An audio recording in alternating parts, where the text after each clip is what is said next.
The characteristics of the Liapin were displayed on a large stand. He had no profession, his main skill was dexterity and everything, without a pronounced sphere of skill. All other characteristics were equal to 1. Liapin was standing on stage in front of a statue of a girl with wings, a blonde guy was standing next to him on stage, and guys in school uniforms were standing at the bottom of the stage. The guy standing in front of the stage began to talk that Liapin's status was no good, he did not have a specific profession, and all statuses were equal to 1. Liapin raised his hand and looked ahead. A blonde guy was standing next to him. Liapin stared in front of him. A drop of sweat rolled down his face. He was shocked when he heard the guy say that his abilities were not as bad as they seemed. Flags hung over one of the entrances to the tall building. This building was the Royal Academy of Pioneers. The newly established academy trained pioneers in various royal regalia. A lot of girls and guys in uniform were standing on the roof of the building. Only the best of the best could enter this academy, as the number of new students from wealthy families was too large. A short man with no hair was performing on stage in front of the guys. It was the headmaster of the Nekadrin school. He began to speak into the microphone that he was the headmaster of the school. Now the guys will undergo a ceremony that will allow them to evaluate their abilities. There was a tall, dark-haired man standing next to the principal. It was Teacher Yes. He was smiling and rubbing his hands, and next to him stood a statue of a girl with a ball in her hands. The guys, including Liapin, looked at the stage and listened to what the director was saying. The director went on to say that this ceremony would determine their skills, and they would have to do it. To receive financial support in the form of a scholarship. Liapin was in his first year of study. He was in the 20th grade. Liapin looked ahead and thought that life at the Pioneer Academy was finally starting today. Liapin recalled the faces of the girls around him and thought that the rest of the newcomers looked just as amazing as the ones rumored. Liapin looked at the stage and thought that he would do anything to pass the test at this academy. The Yes teacher took the microphone and took one finger aside. Then he began to say with a smile on his face that from now on he would be the host of the ceremony. It would begin with those whose names were called on stage. Liapin's gaze fell on the statue of a girl with wings, who was holding a ball in her hands. Yes went on to say that if the guys put their hand on the statue, then their status on the crystal plate would be shown. Liapin stood in the crowd and thought he was the last of the 20 groups of people from his high school. A blonde guy turned to Liapin. He began to adjust his glasses and said that he was looking forward to checking. He was wondering what his status was.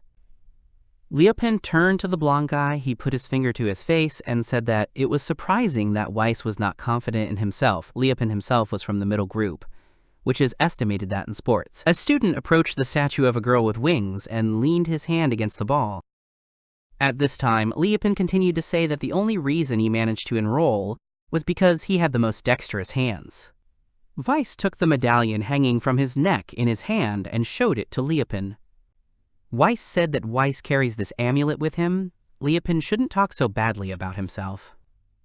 Liapin looked at the medallion in Weiss's hands and remembered that he had made several of these medallions himself and distributed them to the guys for good luck. Liapin remembered the day when he stood surrounded by the guys and handed out these medallions. Some of the guys had already hung medallions around their necks, and someone was holding them in their hands and examining them. The guys thanked and admired the skill of Liapin. That day Weiss was standing with the rest of the guys. He also had a medallion around his neck. The girls said that this locket is perfect for them, since they go to the same school. Weiss replied that with Liapin they would be number 1 in their class. Liapin smiled and remembered the words of the guys that they would definitely be friends at the academy. Liapin looked at the medallion and thought that they would definitely cope with these guys. Weiss put his hand on Liapin's shoulder and said that everything would be fine. Liapin began to loosen the tie around his neck and smiled. Suddenly the guys heard that the guys from the 20th grade were starting to take the test. Weiss raised his hand up and looked at Liapin. He said that he had gone to take the test. Weiss came on stage, stood in front of the statue of a girl with wings, and touched the ball that lay in her hands. The next moment, a table with Weiss's characteristics opened up in front of everyone. He was a sage. Almost all of his stats reached 100 points, and his special skill was divine wisdom. The guys were shocked when they saw Weiss's skills. They started talking to each other that Weiss was a high-ranking sage. Most of his stats reached 100. He was incredibly good. His average reached 10. Weiss closed his eyes and fixed his hair with a wave of his hand. He listened to the guys saying that his skills were incredibly strong. He really had a divine skill. The principal and the Yes teacher were delighted. They said that Weiss's characteristics were wonderful. Now they can count on great support. Weiss sat down a little and spread his hands to the side. He said that the guys around him should leave their applause for others. Weiss stretched out his hand in front of him and enthusiastically said that not only was he strong in his 20th grade, would the guys allow everyone to introduce his wonderful friends. Weiss's medallion flew into the air from his sudden movements. Weiss pointed to the middle of the crowd and called Liapin on stage. The guys who were standing around Liapin started looking at him. The blonde guy put his hand on Liapin's shoulder and said it was time for him to go up on stage. Liapin looked at the guy and agreed with him. A girl stood next to him and wished Liapin good luck. The girl and the guy had medallions around their necks. Liapin went up on stage to Weiss, they shook hands, and Weiss said that Liapin should not worry, Weiss is next to him. Weiss held the locket in his hands and began to say loudly that Liapin was a jack of all trades. He gave Weiss this pendant as a sign of their friendship. Liapin was walking towards Weiss. He was smiling and scratching his head. Behind the guy stood a statue with a ball in his hands. Liapin walked up to the statue with the ball and held out his hand to it. At this time, Weiss continued to say that as long as Weiss has this pendant, then their friendship with Liapin will be eternal. Liapin must show what he is capable of. Liapin looked at the front and thought that he felt stupid for worrying so much. He had friends, and this bond between them would never weaken. After a moment, Liamin touches the ball, which lies in the hands of the statue. A table with the characteristics of Liapin appears in front of everyone. He has no profession. All his characteristics are equal to 1. The only skill is greater than 1. It is dexterity. It is equal to 2,000. Seeing his skills, Liapin froze. He took his hand away from the ball. None of the guys believed that such characteristics could be true. Liapin turns to Weiss and sees him tearing the amulet given by Liapin from his neck. Weiss took off the amulet from his neck, which was given to him by Liapin. Then he threw it on the ground and began to stamp on it with his foot. Liapin shuddered in surprise. He was shocked by Weiss's action. When he finished stomping on the amulet, Weiss turned to Liapin and smiled casually. Then Weiss went on to say that it was time to assign his wonderful friends to the guys. The first was Masan, a man of strength. Weiss stood on the stage. He put his hands together and smiled. A tall Masan approached him, who began to look at Liapin. Liapin became nervous and asked to wait for Weiss. There was a statue of a girl with wings next to the guys. Masan took Liapin by the shirt and said that Liapin should leave for now. Liapin was hanging in the air and was scared by the events taking place. After a moment, Masan pushed Liapin aside. Clouds of dust rose into the air. Liapin was sitting on the ground. His back was against the wall, and he did not understand what was happening here now. There was an abrasion on Liapin's face. He began to look around and saw how the amulets that he had given to classmates had disappeared from their necks. Liapin continued to sit on the ground with his back against the wall. He wondered if the guys could discuss him now. Clouds floated over the academy building. Yes held the microphone and began to say that despite the fact that some of the guys had low skills, the event was over. He would like to count the abilities of each class present. Standing in front of the stage, Weiss raised his hand and said that he had to wait since he had something to tell. Yes held the microphone and looked towards Weiss. He did not expect to hear something like this from Weiss. Weiss kept his hand in the air and started saying that before they ranked the guys, he had another suggestion. A lot of guys were standing behind Weiss and listening to him. Liapin was sitting to the side. Damage was visible on his cheek. He was looking in the direction of Weiss. Weiss mysteriously adjusted his glasses and said that yes, they had been in the 20th grade. Weiss then held out his hand and said that they would like to have an elimination ceremony now. Liapin looked towards Weiss and thought that the guys wanted to exclude him. Liapin introduced one white man, and around him were several other people painted black. Weiss thought that if the class decides to expel, then this person gets into a special training class. Weiss smiled maliciously and adjusted his glasses with his hand. Then he said that he and the guys should be better. Yes said that he understood, and the purpose of the exclusion is to prevent the general rank from falling. Everything went dark, and Liapin thought that initially the exclusion system was carried out throughout school life. But expulsion at the admission ceremony is not an absolute case. Yes said that a vote would be held now, and each of the guys began to raise their hands up. Yes looked at the guy's hands, his face turned red, and he said he couldn't believe his eyes. All the guys voted unanimously.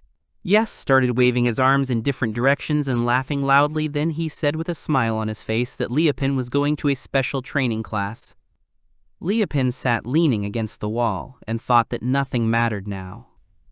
Yes was standing on the stage. He raised his hand up and began to speak into the microphone that since they had resolved the issue of exclusion, it was time to announce the title of each class. All the guys should listen carefully to him. 5 classes appeared on the blackboard, which ranked from 1st to 5th place. The 1st place was taken by the 11th grade. Their rank was C, followed by the 2nd and 19th grade with B rank, and the 7th with the 20th. Their rank was C. Yes, when he saw the results, he began enthusiastically saying into the microphone that he did not believe his eyes. The 11th grade took the 1st place. The 2nd grade, which includes the holy lady Monica, also showed a good result. Weiss rested his hand on his chin and stared thoughtfully at the results table. The guys behind him looked at their results in surprise and said they were a little upset that they were in 5th place. Weiss began nervously biting his nails and saying to himself that they got a C, despite the fact that they excluded Liapin from the class, as well as this is due to the fact that the abilities of the others are low. The girl looked at Weiss thoughtfully. Yes looked to the side and began to speak into the microphone with an oar, saying that speaking of Monak, he has one good news for the guys. Yes starts fumbling in his inner pocket and pulls out a roll of paper, holding a microphone in his hands. He said that in honor of Monaka's debut, the first student to receive healing from her will receive a prize of 10 million yen. Upon hearing the news, delight appeared on the faces of the children. They began to say that 10 million was enough to gain a great advantage over other classes. Weiss scratched his chin thoughtfully, and then said that he understood everything. He was the one who deserved this reward. If it was the best money and the best girl, then he would definitely get everything at once. The girl stood next to Weiss and eavesdropped on him. Liapin sat leaning against the wall. He supported his head with his hand and thought that 10 million, in any case, it was none of his business. Then Liapin heard someone calling him. There was a blonde girl in front of him. She was looking at him. The girl raised her hand and with a smile on her face said that unless Liapin remembers her name is Monaka, they used to go to elementary school together. Liapin looked at her in surprise. He couldn't believe her words. Sitting at the table, Liapin pointed at her and said that her name was Monica. Maybe this is the same crybaby Monica. The girl looked at Liapin in surprise. Monica leaned her hands against her and said that Liapin was wrong. She was no longer a crybaby. Liapin got to his feet and cheerfully said that he understood everything, but Monica had really matured. Monica looked at Liapin, her cheeks flushed. She was surprised by his words. Liapin stood in front of Monica and said that even though they went to different schools, but now they go to the same school. Monica smiled and then bent down in front of Liapin. Then she said that Liapin was right. She was looking forward to starting her studies. Monica's attention was attracted by something. She raised her hands and asked Liapin how he was feeling, if he was okay. Liapin touched his wounded cheek and said that everything was fine with him. Liapin looked towards Monica and said that she had suffered such injuries all the time before. Monica put her hand to her smiling mouth and replied that Liapin had always protected her, whether he remembered it. Monica put her hands to her cheeks. They turned a little red from embarrassment. Then she said that was why she wanted to help Liapin with his injury.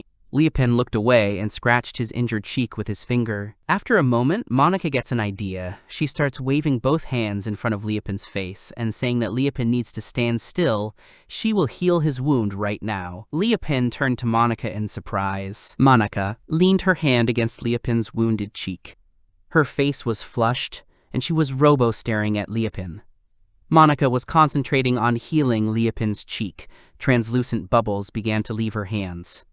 The wound on Liapin's face had disappeared, and the remnants of steam were coming from his cheek. Liapin put his hand on his cheek and said with a smile on his face that everything was just fine. He was completely in shape.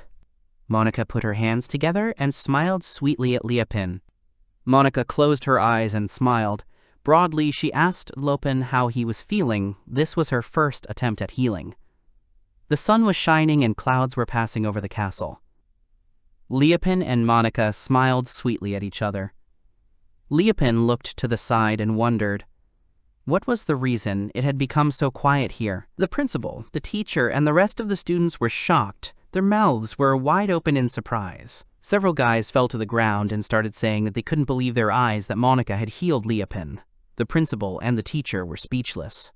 A scream rang out over the entire territory surrounded by the academy's task. Even the birds were scared and flew up from the branches of the trees into the sky. Weiss nervously adjusted his glasses and shouted that this could not have happened. It was ridiculous.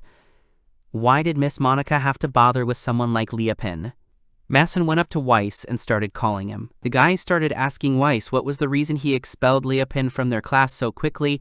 If he had stayed, they would have received 10 million. He should take responsibility for it. Weiss gritted his teeth and looked at the guys. Weiss waved his hand in front of the face of one of the girls. She covered her face with her hand in fright. Weiss began angrily shouting that everyone should be silent. When they made the decision to expel Leopin, they all agreed.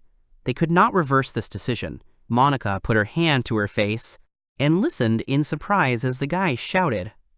Leopin stood next to her and looked thoughtfully away. Monica approached Leopin. He scratched his face thoughtfully. They wanted to discuss what was happening, but did not have time. Someone called Monica, Leopin, and Monaco looked in the direction from which the noise was coming. There were two girls standing nearby, one girl holding onto the hilt of a sword. Her name was Oneska, and the other girl, in a dark hood, was called Shinobuko. Oneska came close to Monica. Monica wanted to ask Oneska what happened, but she didn't have time. Oneska abruptly began shouting that whether she could help Monica in any way, the first healing of the saint is considered very important. Oneska stared intently at Monica and pointed her finger in the direction of Leopin.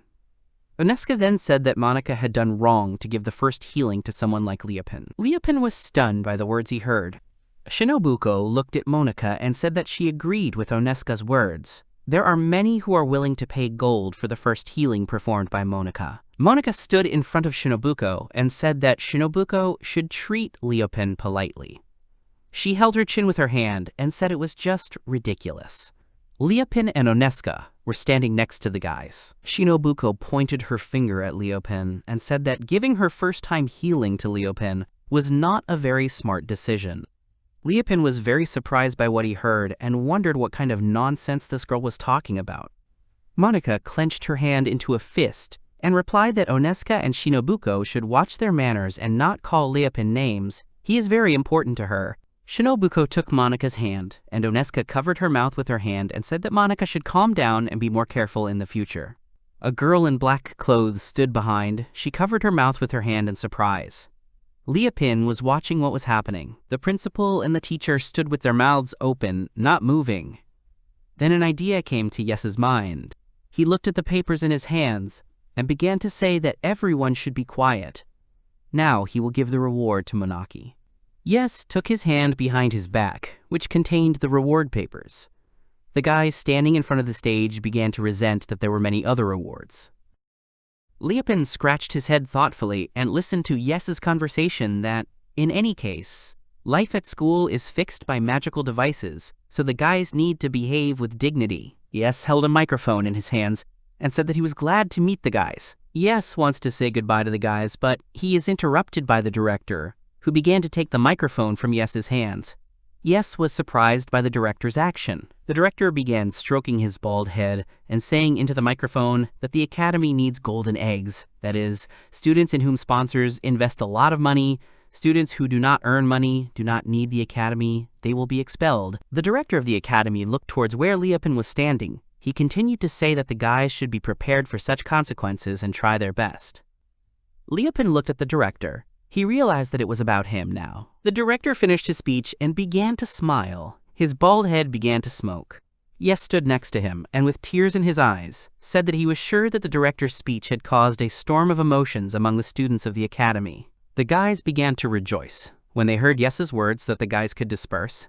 After this meeting, they would have a luxurious buffet that would be organized at the academy itself.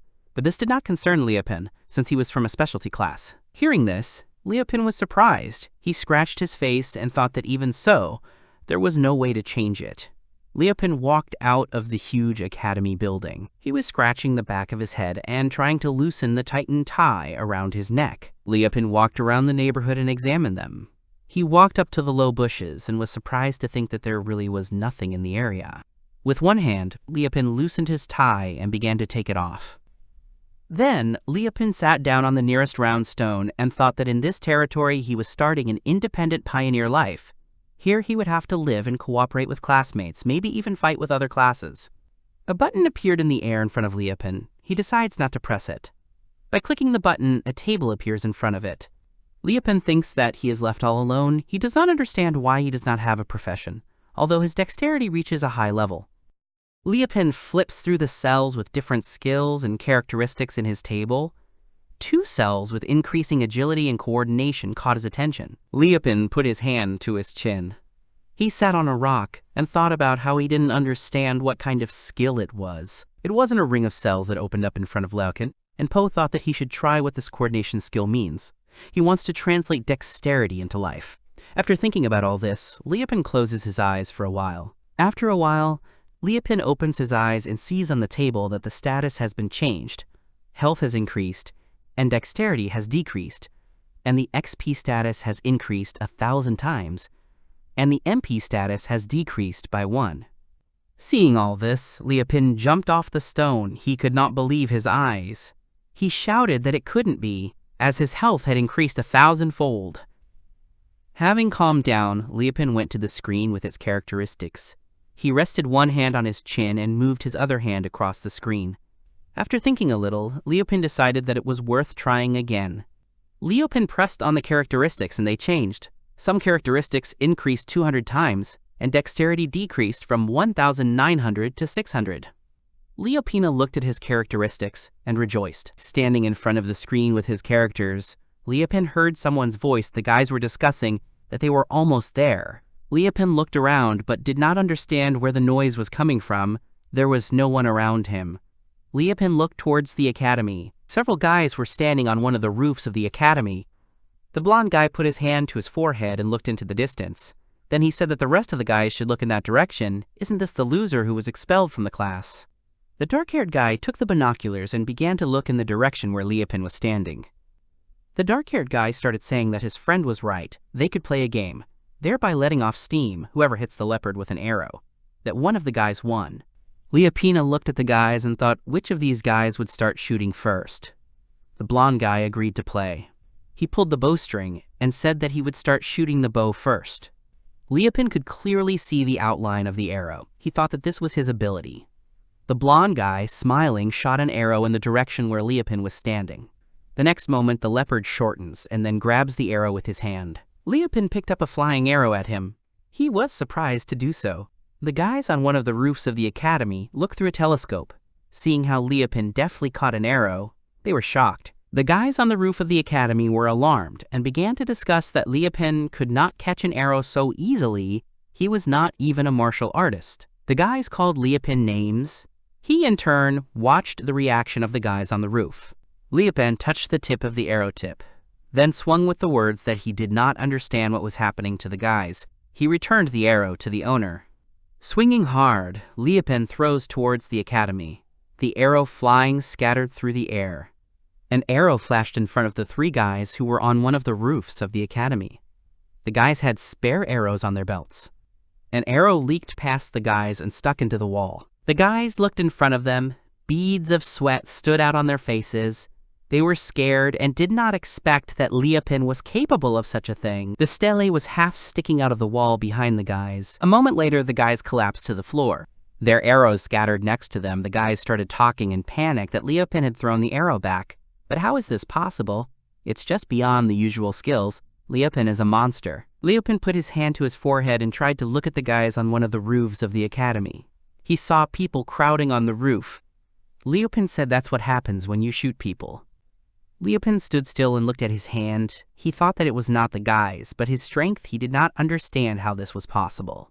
Liapin began to think that he had improved his dexterity, so now it would be harder to guess his actions. Liapin sharpened his senses. With the help of the focus skill, he can hit exactly the target. Thereby, he became much stronger. Liapin began to squat and rise quickly. He thought that he was getting the feeling that he was not in his body. There were shrubs and trees around the leopard. Liapin lifted one hand and began to examine it. Then he thought that his hand had lost its sensitivity, but he just needed to regain his dexterity, and then everything would be as before. Liapin's eyes sparkle, and his mouth spreads into a wide smile. He happily thought that it was wonderful. With skills like his, you can do anything. Liapin opened the table with the characteristics and thought that in this case, he would like to learn more about other skills. he was offered to use his dexterity to change his profession, namely, to become a lumberjack, ranger, and axe master. Liupin carefully considered the professions. He thought that which profession should he master first? The guys were leaving the academy building over the bridge. One of the guys was armed. One of the boys put his hands to his face and started shouting that it was time for them to build housing. The girl replied that if they did not finish the construction, they would sleep outside. Liupin watched as several guys of different sizes held an axe on their shoulders and headed towards the forest.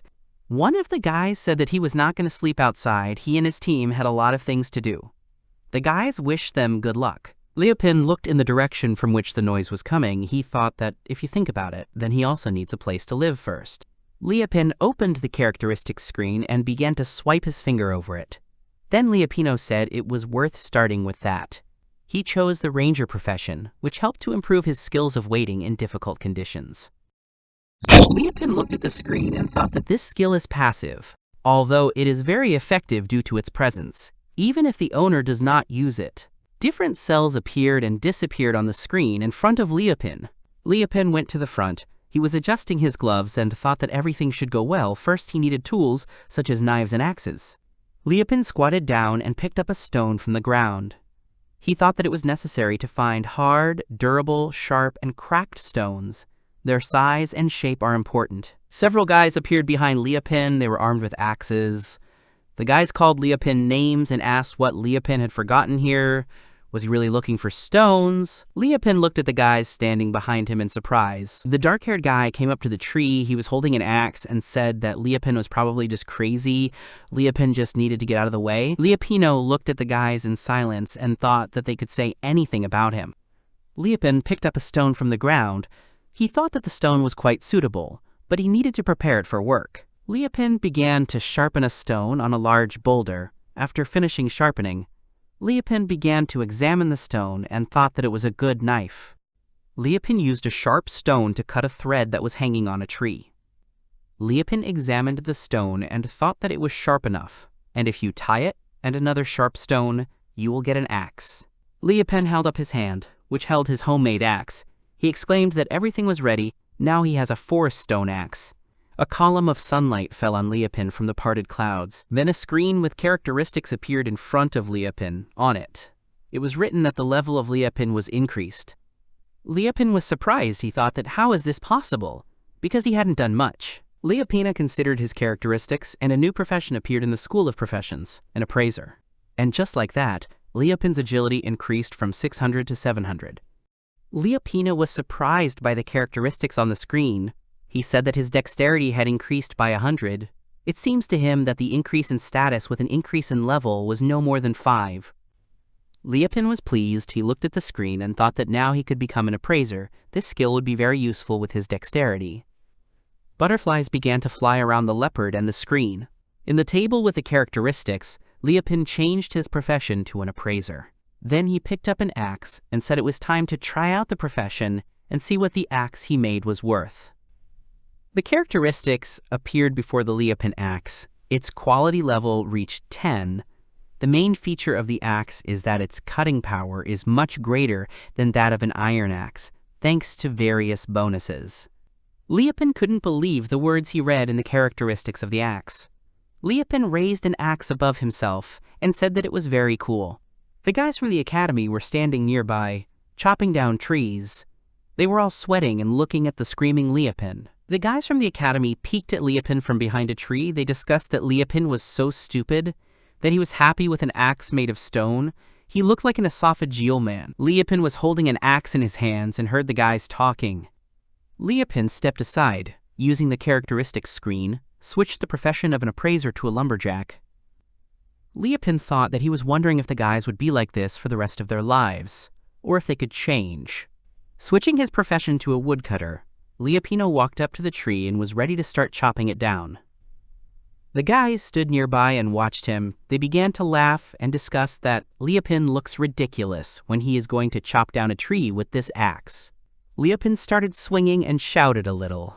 Then he strikes the tree trunk with all his might with an axe, after which there was a loud crunching sound.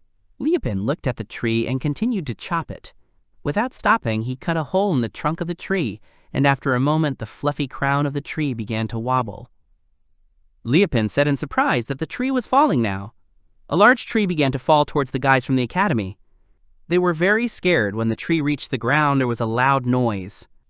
Liapin put the flood on his shoulder. He smiled and stood in front of the base of the felled tree.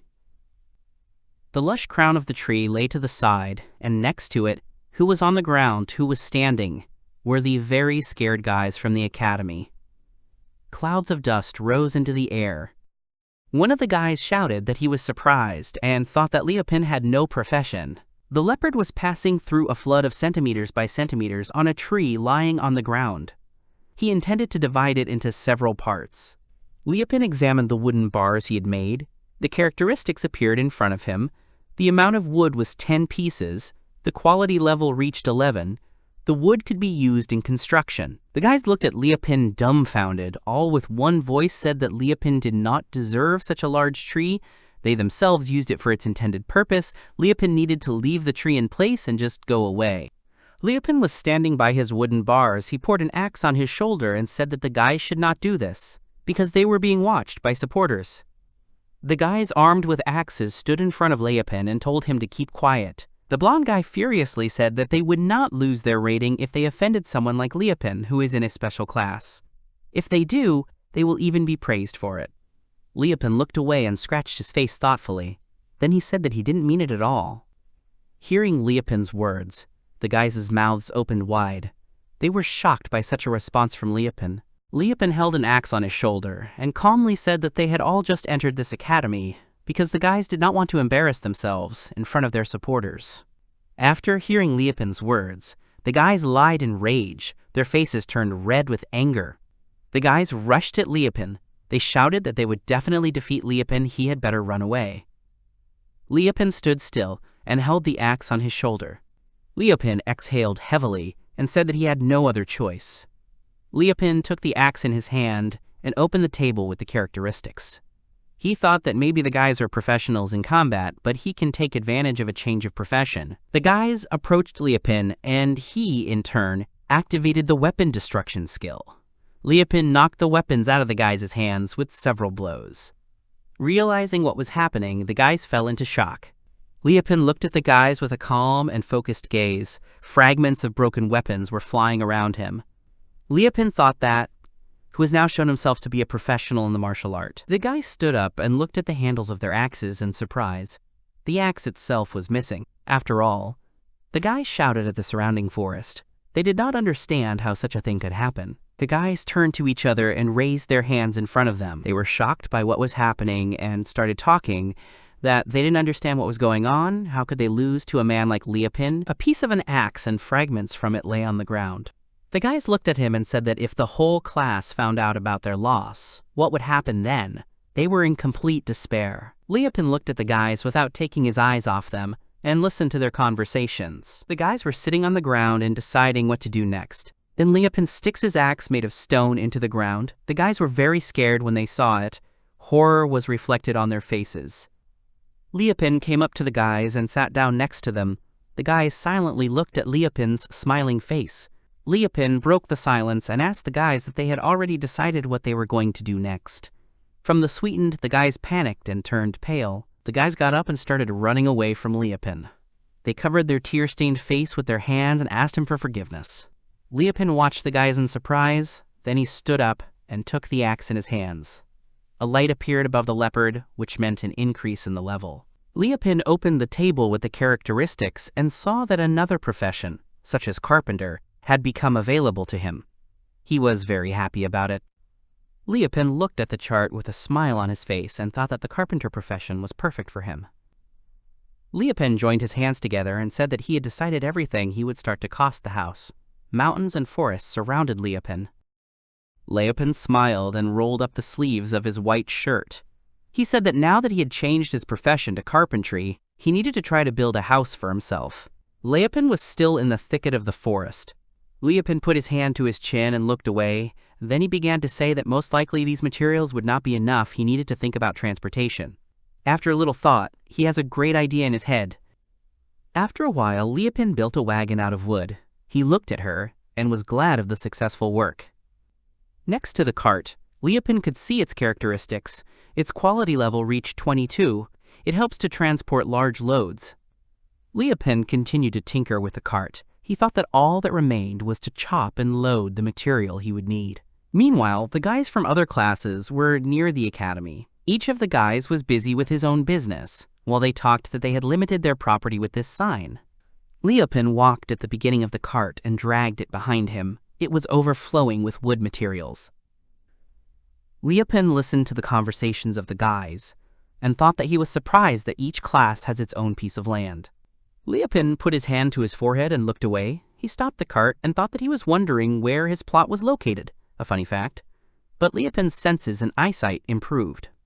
Leopin stopped in front of a wooden sign that marked the beginning of the territories of the special training class. Its name was a garbage dump.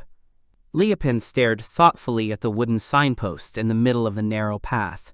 He said his territory was in the forest, which is why he didn't find it right away. The territory of Leopin was in the forest, away from the territories of the other classes. Leopin placed one of their boards in the ground. He stood leaning on one leg and thought that although he loved to make things, he had not yet reached this point. Leopin began to stretch his arms. He looked away and thought that he had never built a house, but he could do anything because he had very dexterous hands. Leopin activated the construction skill. Then he abruptly took off and ran. Leopin deftly worked with wood, making planks out of it. Then he took them and ran. Leopin quickly and deftly stacked the boards with each other. He thought that in one day, he created a stone axe, a cart, and fought 3 wars. It's very cool. Leopin was already on the roof of the wooden house. He was holding several boards in his hands and finishing the roof. He thought that he had also cut down many trees, and now there was a house. And at the same time, he did not feel tired at all. Leopin looked in front of him and smiled. He thought that the characteristic of 200 in endurance gave him a huge advantage over other guys. Clouds floated over the lush crowns of trees and mountains. Leopin put his hand to his forehead and cheerfully said that his house had finally been built. He was standing on the ground in front of a wooden house he had built. Leopin considered the characteristics of the house. The quality level of the house reached 22. 3 bonuses to dexterity and profession were added. The house was made of high-strength wood. It was resistant to earthquakes, fire, and corrosion. Leopin put his hands on his belt. He looked up and said that he did a good job for the first time. Leopin turned around when he heard a voice behind him. Leopin was looking at the girl. It was Manaka. She stood behind Leopin with her arms outstretched. Manaka stood motionless and looked in surprise at the house built by Leopin. Monica held her hands to herself and began to shake. Then she said softly that it was not even evening, and yet Leopin was able to build such a magnificent house. After a moment, Monica's face lit up, and she said that this news was great. Monica clenched her hands into fists and began to quickly wave them in different directions. She was smiling and happy for Leopin's success. Leopin stood in front of her and listened to the praise in his direction. Monica joined her hands together and looked from Leopin to his house. Leopin leaned against his chin and said that if Monica liked this house so much, he could build one for her. Hearing this, Monica was surprised. Monica looked at Leopin in embarrassment. A blush appeared on her face. Leopin looked at her and smiled. The guys started discussing the construction of a house for Monica. Leopin needed more firewood. Meanwhile, in the director's office at the Pioneer Academy, Yes bit and pulled back the paper, saying that he would never have thought that Leopin was a friend of Monaki's virginity. The bald director rubbed his head with his hand and replied to Yes that, thanks to Leopin, one of the sponsorship prizes was ruined. There was a bound reward envelope on the director's desk. Yes nervously said that if they didn't come up with something, then they really would have to give the prize to Leopin. The director was sitting at his desk with a cigar in his hands. A book lay on the table, and a cat figurine stood next to it. The director said Yes had already prepared the next prize. Yes started digging in his inner pocket and agreed with the director. Yes was smiling maliciously and holding 2 bound envelopes in his hands. He said that one prize would be for building the best house, and the second for who would move to a new level first. The director looked at Yes and smiled maliciously. Then he said that he understood everything, and now these prizes will be awarded. Yiso smiled maliciously and replied that the director was right. They had as much as 20 million in their hands. Fluffy clouds floated across the sky. Liapin was driving his cart. Monaka was walking next to him. She looked at Liapin and said that she missed their previous conversations a little. Liapin was pleasantly surprised by her words. The rest of the guys were working in the woods. Liapin looked away in surprise and said that it seemed that the class in which Monaka was a member was training in this territory. Liapin and Minaka walked up to the gathered crowd of guys. Liapin stopped the cart and said that he was wondering why people were crowding here. Monaka stood with his arms folded and looked towards the gathered children. Liapin and Monaka were standing behind the guys who were looking towards the big stone. Oneska and Shinobuko were standing on the stone. Liapin and Monaka looked at each other in surprise. After a moment, Oneska clenched her fist and began shouting loudly that they were glad that the guys had offered to build a place for Ms. Monaka to live. Shinobuko was standing next to her. She put 2 fingers together and leaned them against her chin. Then Shinobuko stretched her fingers forward and continued Oneska's speech that Lady Monaka is the future Holy Princess, so she and Oneska will evaluate and decide whether this house is suitable for her. The guys were very happy to hear this news. The guys in the crowd couldn't get over their joy. They were jubilant and discussed that they were all ready to put all their efforts into building a house for Monaka. Monaka looked at the girls in surprise. Then she said that she did not understand what the girls were talking about. Liapin scratched his face and also did not understand what the girls had arranged this time. After thinking a little, Liapin said that it seemed the girls had come up with a contest for Monaki. Hearing this, Liapin and Monaka looked at him in surprise, and a slight blush appeared on her face. Realizing Liapin's words, Monaka takes off and heads towards Oneski and Shinobuko. Monaka waved her hands nervously and said she hadn't asked for it. She was wondering why the girls had arranged all this. Liapin was looking towards Monaka. Liapin began to untie the rope from his cart with wooden bars. He turned to the side and said that why shouldn't Monaka let the guys do what they really want, because he intends to do the same thing. A dark-haired guy with a bandage on his face began to scream nervously. Then he turned to the other guys, who also had bandages on their heads, and said that now was the time to show what they were capable of. The dark-haired guy went on to say that if Lord Monaka liked them, they would definitely secure their future at this academy. Liapin was dismantling the boards and thought that it seemed to him that the situation was starting to escalate. Minaka was looking away. Liapin broke the silence and said that in that case he also intended to start work. Monaka wished good luck to Liapin. Monaka was standing behind Liapin, and he raised and spread his arms in different directions. Liapin was busy working. As he shifted the boards, Liapin began to smile and think to himself that he was surprised that the guys had already managed to prepare wood for the house. Monaki's class was really very friendly. Liapin was unloading planks from the cart and piling them on the ground. Monaka stood behind him and looked towards the guys from her class. The guys from Monaki's class looked at Liapin and began to say that really Liapin would also compete with them. The guys with bandages on their heads started making faces and teasing Liapin. One of them said that Liapin would not be able to earn a living this way. He would not be able to win. The guys continued to say that Ms. Monake should not pay too much attention to him, because they have known each other since they were girls. Liapin was squatting in front of the wooden planks. Monaka looked at her classmates in surprise. Monaka then looked at Liapin and called his name. Liapin, holding a sharp stone in his hands, replied to her that he was fine. She should not worry. Liapin was serious. He thought that it was time to get to work. First, you need to activate the professional skill of a carpenter. He activated the construction skill and began to quickly wield a sharp stone on a wooden beam. There were hewn trees on the ground in front of Monaka's classmates. They were crooked and without bark. One of the guys folded his arms and said that Mrs. Monaki needed a big house. The guys looked in surprise at the trees they had obtained. One of the guys was very surprised. He saw something shocking. Then he pointed the palace to the side and told the rest of the guys that it was boring for them to look away. The dark-haired guy turns around with the others and says that, why is everyone so surprised? It's only Liapin who works there. All the guys were looking in the direction of Liapin, who deftly built the frame of the future house. The guys didn't understand how Liapin was able to build so well. The guys looked at the frame of the house with their mouths open. They discussed that Liapin could not do it all by himself. Oneski and Shinobuko watched Liapin's work with the others. Shinobuko said she admired Liapin's speed. Liapin held a sharp stone with one hand and a wooden plank with the other.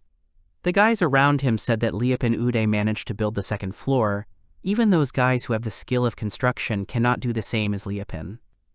The guys from Monaki's class looked at Liepin's work in surprise.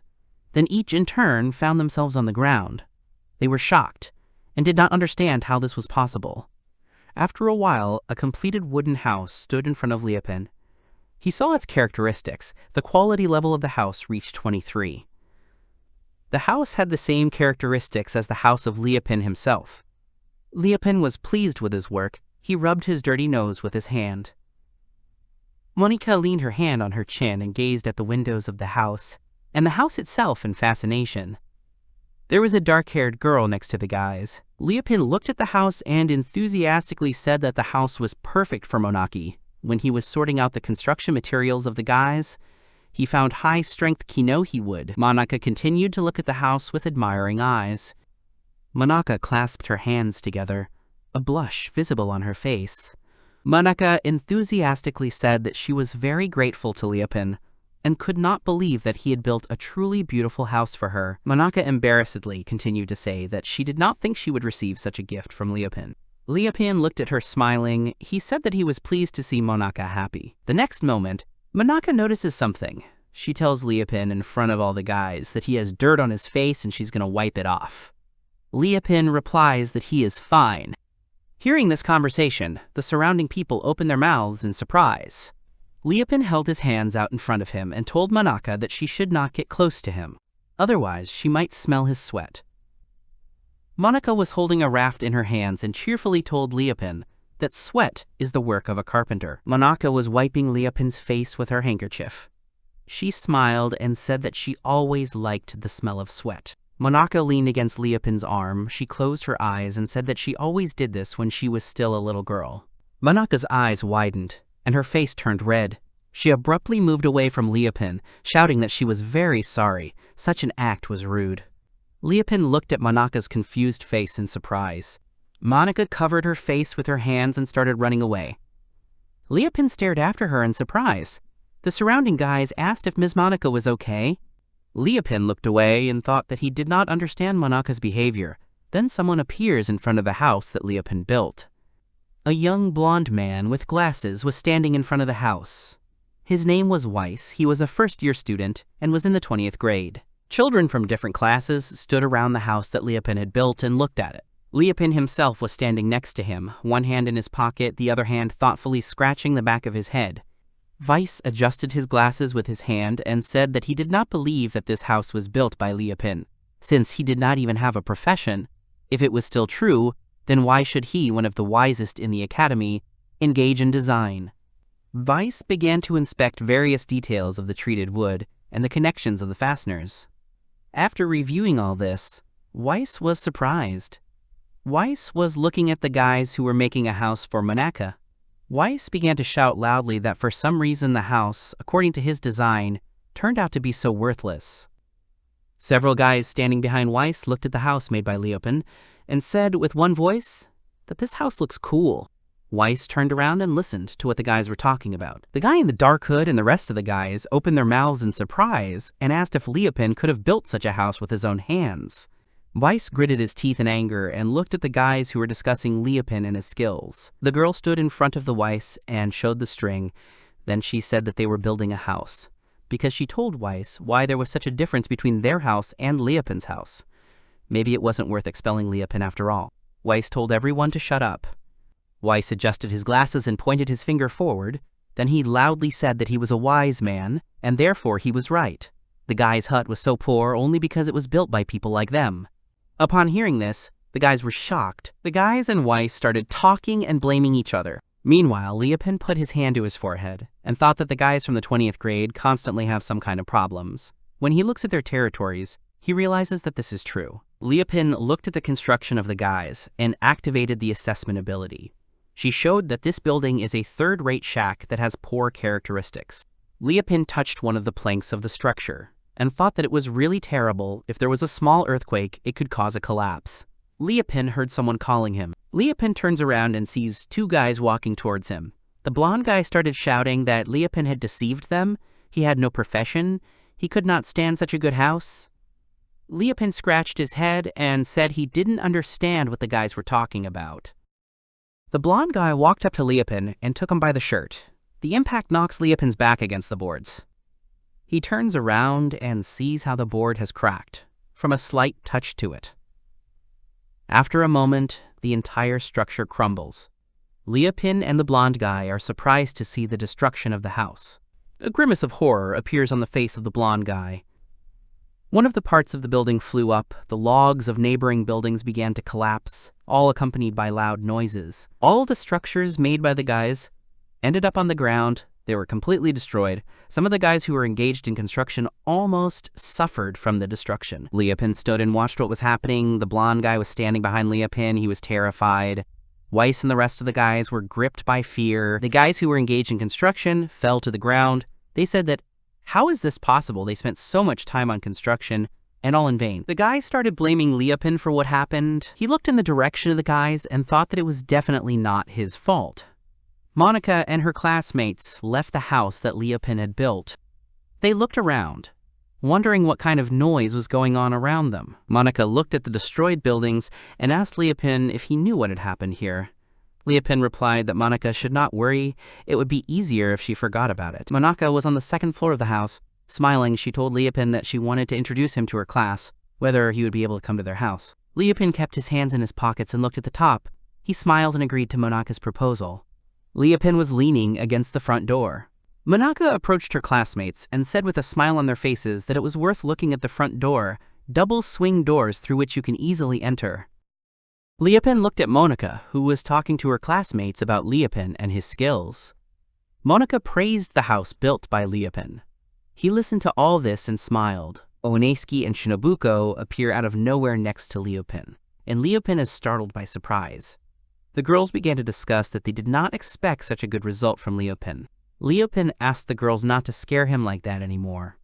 Liapin looked at the girls and said that all the girls in Monaki's class were girls. He thought that if he built a spacious house, then it would be safe for all the girls there. Oneska and Shinobuko were surprised by what they heard.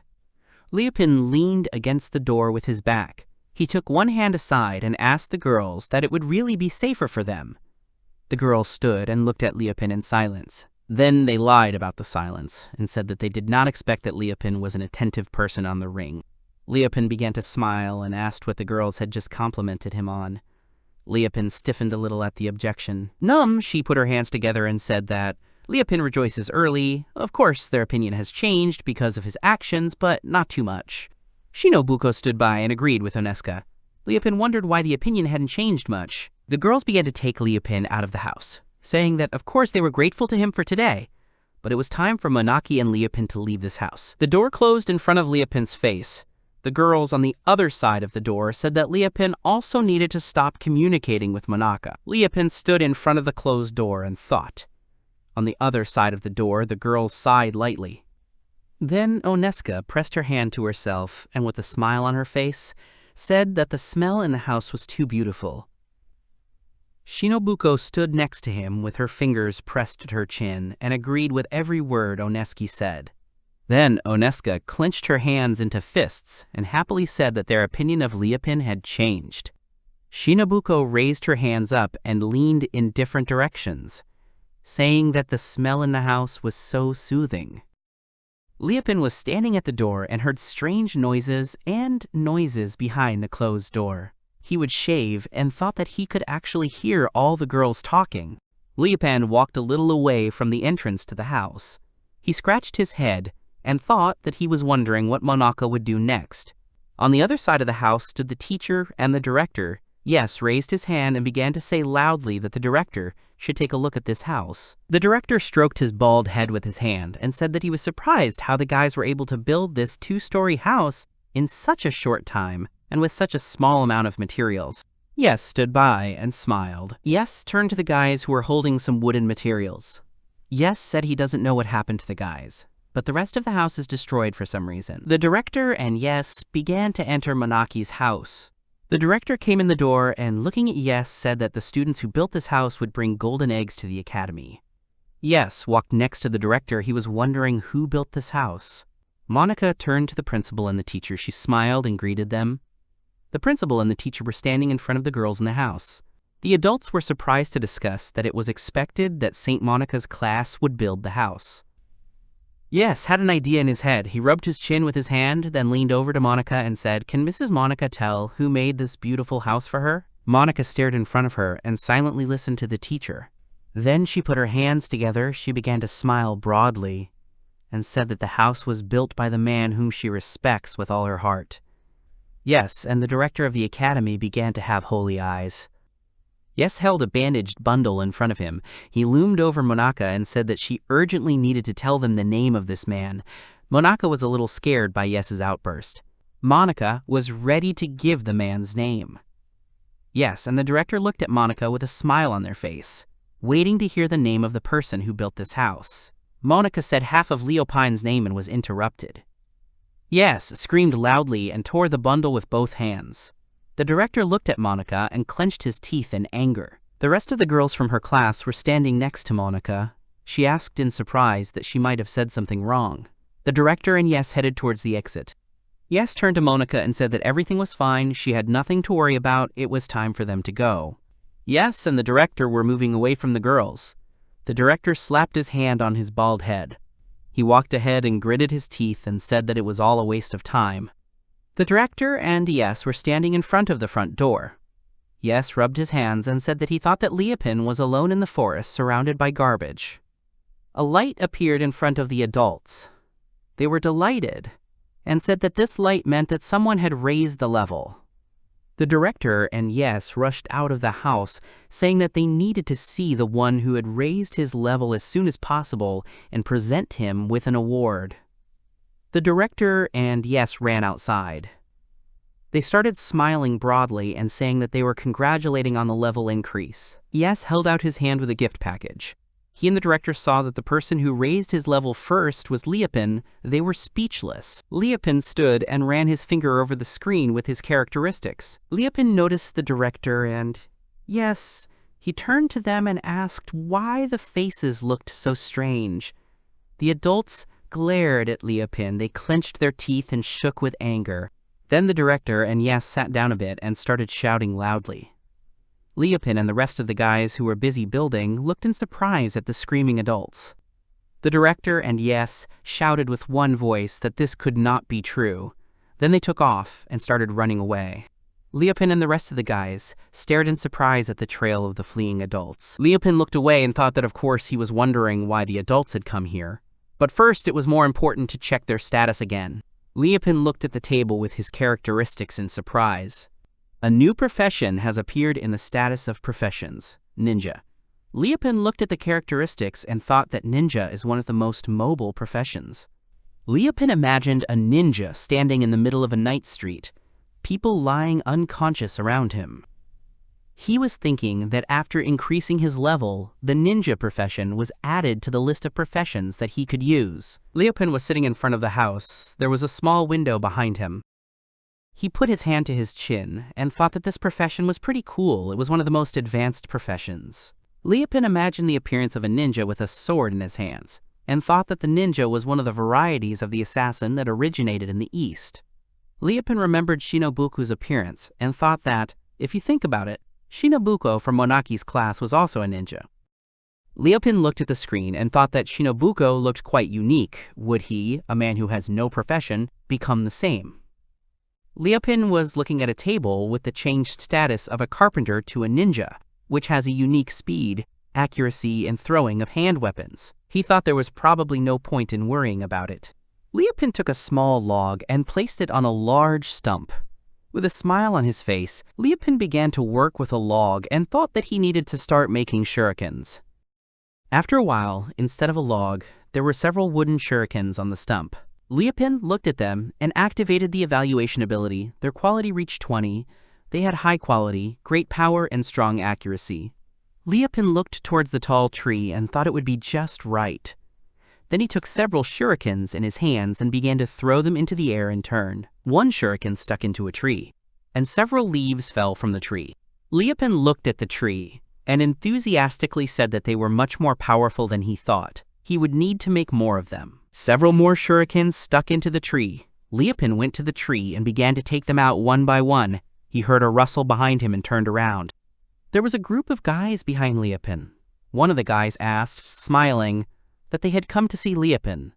Liepin was surprised by the visit of the guys and asked if he could help the guys in any way. The guy was holding a stick in his hands. He winked and said that actually they came to help Liepin. They want to give Liepin a fire. Liepin looked at the guys in silence. The guys started talking to each other, that the guys did not understand what their friend meant. They thought that he was going to give fire to them. The blonde guy held a stick in his hands and said that the guys should not hurry, as he would give them a fire. Liepin looked at the guys and threw his shurikens into the air. The blonde guy started shouting that the fire should show him its primordial power, and then uttered the magic word. The guy was holding a tree branch in front of him. The other guys were watching him in surprise. The blonde guy closed his eyes and called the magic words a few more times, and after a while the tip of the branch he was holding in his hands caught fire. The guys enthusiastically watched what was happening. A blonde guy with a lighted branch in his hands began to say with a smile on his face that if Liepin could also get fire, Liepin needed to kneel down, and then this guy, the wizard Naso, would share his skill with him. Liepin raised his hand in front of him and said that he did not need it. He could make fire himself, without anyone's help. Naso was speechless from what he heard. Liepin put his hand to his face and said that he needed to be a ranger to get fire. Liepin took a stick in his hands and tore off a piece of vine into the branches of a tree. Naso, seeing all this, was very surprised. Liepin began to do something very quickly with his hands and improvised materials. The cubs stood nearby and watched the leopard with surprise. Liepin built a fire pit. Its quality level reached 10. This device was a podsevka for making fire. The guys asked Liepin what kind of device he had built. Liepin took hold of the thread wrapped around the stick and began to spin it rapidly in different directions. Fire began to appear at the tip of the contact between the branch and the wooden bar. Taking a wand with fire, Liepin began to blow on it. Then he sat down and threw the wand with fire into a stack of dry leaves. Liepin stood in front of the growing bonfire with a smile on his face. The guys stood next to him and looked at him in surprise. Liepin looked away at the guys. Liepin stood by the fire and smiled. The guys started talking about how Liepin was able to get fire without magic words, which means that fire can be finished off without magic. Naso held his burning stick in his hands and glared at Liepin. The guys stood behind him and admired Liepin's abilities. An idea popped into Naso's head, and he began to smile maliciously. Naso came up to Liepin's house with a burning stick in his hands and started shouting angrily that he was going to show the guys a really big bonfire. The guys, along with Liepin, looked at Naso in surprise. Naso climbed into the window of the house and threw a burning stick there. Having done this, he began to laugh out loud. Guys started running up to him and saying that now they understood his original intentions. The guys came up to Naso and started saying that Liepin had trashed their house, and that's why Naso decided to teach him a lesson. They are ready to help Naso. For this, they need more firewood. Liepin listened to the guys and scratched his head thoughtfully. The loud laughter of the guys could be heard all over the area around the house. One of them said that it was strange. The fire did not seem to flare up. He decided to look in the window and check. The guy saw how the stick with the fire went out and lay on the floor in the house. Liepin put his hands on his belt and said that his house would not burn down so easily. The house was built of refractory material. Naso was shocked. He started saying that Liepin's words sounded ridiculous. You can't build a house that can't catch fire. Naso started biting his nails nervously. The other guys looked at him and said that Liepin had done a good job and lunch would start soon. The guys, smiling nervously, asked Liepin if he could help them make fire. Of course they could ask us to do it, but he is different from Liepin. Liepin looked at them and scratched his face, thinking that he didn't know what to do anymore. Liepin picked up a few shurikens and replied to the guys that he would help them. The guys correctly noticed that Liepin was not like Naso. Liepin activated his ninja skills and started throwing fire shurikens to the side, while he continued to say that at least he was not trying to burn down other people's houses without permission. Fire shurikens flew towards the guys. They tried to dodge them. The academic costumes of the guys began to burn from the shurikens. They were screaming in panic and trying to put out the fire. Liepin pulled his hand out of the tree and said that if the guys moved the fire to the branches before it went out, they could take it with them. The guys started grabbing firewood. Liepin looked at the guys in surprise. They stood with burnt suits and cried. Liepin asked them that he had warned the guys that his tree was fireproof. Liepin stood in front of a lit fire and looked at the guys. He thought that fortunately he managed to do without serious burns. Probably the guys deserve it. The guys stood silently, not far from Liupin. Then they started running away, calling Liupin different names. Liupin put one hand on his belt and said that all the guys were thinking about was how to humiliate someone else. Liupin stroked his stomach with his hand and said that if you think about it, he hadn't eaten anything since early in the morning. Clouds drifted across the sky above the crowns of tall trees. Liupin climbed a tree with fruits and began to pick them. He held one of the fruits in his hands and said with a smile on his face that it would do just fine. Liupin activated the evaluation. These were messy berries. Their quality reached 2. They were in the shell and edible. Liupin jumped down from the tree and thought that, of course, the fact that his house is in the forest is an advantage. He does not have to worry about getting food. Liupin put the fruits of the tree in his trousers pocket and walked on. Liupin was walking through the forest and saw mushrooms growing at the roots of a tree. He was very impressed with the find. He picked up some mushrooms and said that he needed to make sure that the mushrooms were not poisonous. He needed to use his item assessment skill. Liupin held the mushroom in his hands and examined its characteristics. The quality of the mushroom reached 2. They grow under reed trees. They are fresh and can be eaten raw. Liupin was surprised that these mushrooms could really be eaten raw. Liupin put a mushroom in his mouth and began to chew it.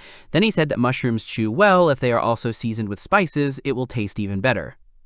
Then Liupin sat down and tore off a large sheet with the words that he decided to have a mushroom party today. Now he needs to figure out where to put them. Liupin built a bag from a large alder leaf. Its quality reached 13. It was of high quality and could withstand a weight of up to 50 kilograms. Liupin was collecting mushrooms in a clearing. In a bag made of alder, he checked each of the mushrooms with his assessment. Liupin finds a strange-looking mushroom and says it looks poisonous. Liupin, holding an unusual mushroom in his hand, uses his assessment skill. The mushroom is called Tatsumaki. Its quality reaches 30. It has an excellent taste. Its peculiarity is an imitation of a poisonous mushroom, but it can be eaten. Liupin was surprised by the high quality of the mushroom. He twisted the mushroom in his hand and stared at it. Then Liupin went on and said that now he was wondering what else interesting he could find in the forest today. Liupin was walking through the bushes and came across another clearing with mushrooms. He smiled and said there were too many mushrooms here. Liupin looked ahead and saw a group of guys. There was a mushroom meadow next to the guys. On the other side of the clearing, there were large stone boulders. The guys were standing and discussing something. A girl with a flower in her hair held several mushrooms in her hands and looking at them said, "These 2 mushrooms are exactly the same, but they have different colors. How do the guys think they can be eaten?" A guy in a dark hood with protruding front teeth began to smile and said that the red mushrooms are poisonous. The girl's name was Akame. She was holding mushrooms in her hands and looking at the guy in the hood. Akame pulled a mushroom with unusual drawings to her face and said that Sibs was telling the truth. Sibs was in his first year of the 20th grade. He smiled and replied that of course he was right. The guy should trust his instincts. Akame was holding mushrooms in her hands, and the guys were standing around her. Sibs rubbed his nose and said that he was offering the guys to take blue mushrooms. Red and red mushrooms have always been poisonous. Liupin approached the guys and asked for permission to leave Akame and exchange a few phrases with her. Akame looked towards Liupin. She looked at him and asked that his name was Liupin. He answered her question positively. Liupin looked at the mushrooms and pointed to one of them with his fingers. Then he said that the blue one is a poisonous Halakuda mushroom. If you eat it, severe abdominal pain begins and hallucinations appear. Liupin took the mushroom from Akame's hands and continued to say that the red mushroom is called Halakoboridake. It is an edible mushroom. Akame listened attentively to Liupin. Then she smiled at him. Sibs stood behind him and started calling Akame by name. Sibs came closer and started pointing at Liupin with his finger. Then he said that it was not worth believing a single word of Liupin. He had a bad reputation, and thus he was trying to ruin the reputation of others. Liupin looked at Sibs thoughtfully. Liupin broke the silence and said that Sibs was talking nonsense. You can't pick mushrooms on a whim. Akame put her hand to her cheek and smiled at Liupin. Sibs closed his eyes and started shouting loudly that Liupin needed to shut up. Akame should believe him, because unlike Liupin, he has a profession. Sibs started jumping on the spot and pointing fingers at Liupin. Then he started shouting that Leopin had been a liar since high school. The guys stood around and listened to Sib's screams. Leopin was holding a basket of mushrooms and was also looking at Sibs. Akame closed her eyes and smilingly replied that she understood everything and decided to choose a red mushroom. Akame held a red mushroom in her hands and looked ahead. Sibs nervously shouted Akame's name. Leopin looked at Sibs in surprise, who pointed at him and said that he couldn't believe that Ms. Akame was taking Leopin's words so seriously. Akame was holding a mushroom in her hands and smiling said that Leopin's eyes do not lie. There were many mushrooms with unusual caps growing in the clearing at the roots of the trees. Sibs started shouting that in that case, he would take all the blue mushrooms home. Akame closed her eyes and smilingly replied that he could do whatever he wanted, there was no problem with that. Akame looked at Leopin and said that this is how her fate works. Are the guys ready to collect all the red mushrooms for her? Leopin was surprised to hear her words. The guys, having heard Akame's offer, were ready to fulfill any of her requests. The guys raised their hands and ran away. Akame put her hand to her mouth and said that she was Akamuriel Lulu Valence from the 6th grade of the 1st year of study, but Leopin could just call her Akame. Leopin held the basket with his hand and listened to the girl. Leopin looked at her and said that he understood everything. Judging by the way Akame is dressed, it can be assumed that she is creating something. Akame straightened her hair with her hand and replied to Leopin that she was an alchemist. The guys with loving eyes were picking mushrooms for Akame at the edge of the forest. At that time, she told Leopin that she uses mushrooms in medicine, but she never ate them. Leopin was surprised by Akame's answer. Leopin looked at her and said that he couldn't let his classmates eat poisonous mushrooms. Akame thoughtfully put her fingers to her lips. Akame put her hands together and said that Leopin is a strange person. Usually all the guys lie to each other to improve their skills. Leopina stood in front of Akame and listened to her. Then he scratched his head with his hand and said that he was in a special training class, and he didn't know anything about ranks. Akame looked at Leopin and continued to say that maybe Leopin wanted to get something for the information he provided about mushrooms. Leopin looked at Akame in surprise. Akame had a small bag with an inscription in one hand. She held up the finger of her other hand and said that she had salt and something else. Akame started pointing at her lips with her finger. Leopin did not listen to Akame and sharply shouted that he would prefer to take salt. With his finger, Leopin pointed at the bag in Akame's hands. Akame smiled and said that Leopin was funny. He was the first one who refused her kiss. Leopin couldn't believe her words. Akame handed Leopin a bag of salt. Leopin thanked Akame with a smile on his face. After the bag of salt was in his hands, Akame approached him and kissed him on the cheek. A faint blush of embarrassment appeared on Leopin's face. The guys who went to pick mushrooms saw Akame kiss Leopina, which made all their mushrooms start falling to the ground. The guys were shocked by what was happening. They did not understand how this could happen. Akame stood in front of Leopin holding his shoulders. They looked into each other's eyes. The guys stood aside and said they didn't believe it. They were probably hallucinating, but they hadn't eaten any mushrooms. Akame walked away from Leopin. She waved her hand and laughingly said that she was looking forward to their next meeting. Leopin looked towards the departing Akame and held a bag of salt in his hands. Akame turned to Leopin. She closed one eye and put her finger to her lips. Akame started saying that there are rumors that her family's kisses bring good luck, so she wishes good luck to Leopin too. Leopin awkwardly put his hand to his cheek. The guys who went to pick mushrooms lay on the ground and cried. They shouted that Mrs. Akame would not leave them. Mushrooms were scattered on the ground around the guys. Leopin held a bag of salt in his hands. A basket of mushrooms stood next to him. He stood motionless for a while. Then a bright light appeared above the leopard, which signified an increase in its level. Leopin's cheeks were red. He scratched his face thoughtfully and said that maybe it really was a happy kiss, since he did not expect his level to rise from this. Leopin remembered the kiss with Akame. He scratched his cheek and stared at the screen, thinking that maybe the kiss had increased his level. A new profession has appeared in the characteristics: a bricklayer. Leopin was surprised. He took a basket of mushrooms and lifted it with the axles. That to cook mushrooms, he needed to create a kitchen. Leopin was holding several bars and a stone. Next to him was a table with the characteristics of a new profession: a bricklayer. Leopin smiled and got ready to work. Then he began to quickly wield the tools. A hammer made of wood and a chisel made of stone appeared in front of him. Liepin took the tools and began to work them on the stone. There was a komodo in front of Liepin, in which you can light a fire. Liepin began to put sticks in the camera and said that now we need to find out what mushrooms taste like. Liepin strung mushrooms on sticks and cooked them over the fire. He took out the salt and seasoned the mushrooms with it. Liepin took a stick with ready-made mushrooms and said that they smelled delicious. Then he started eating mushrooms and was delighted with the taste. Liepin ate mushrooms and admired their divine taste. Liepin ate all the mushrooms and stroked his stomach.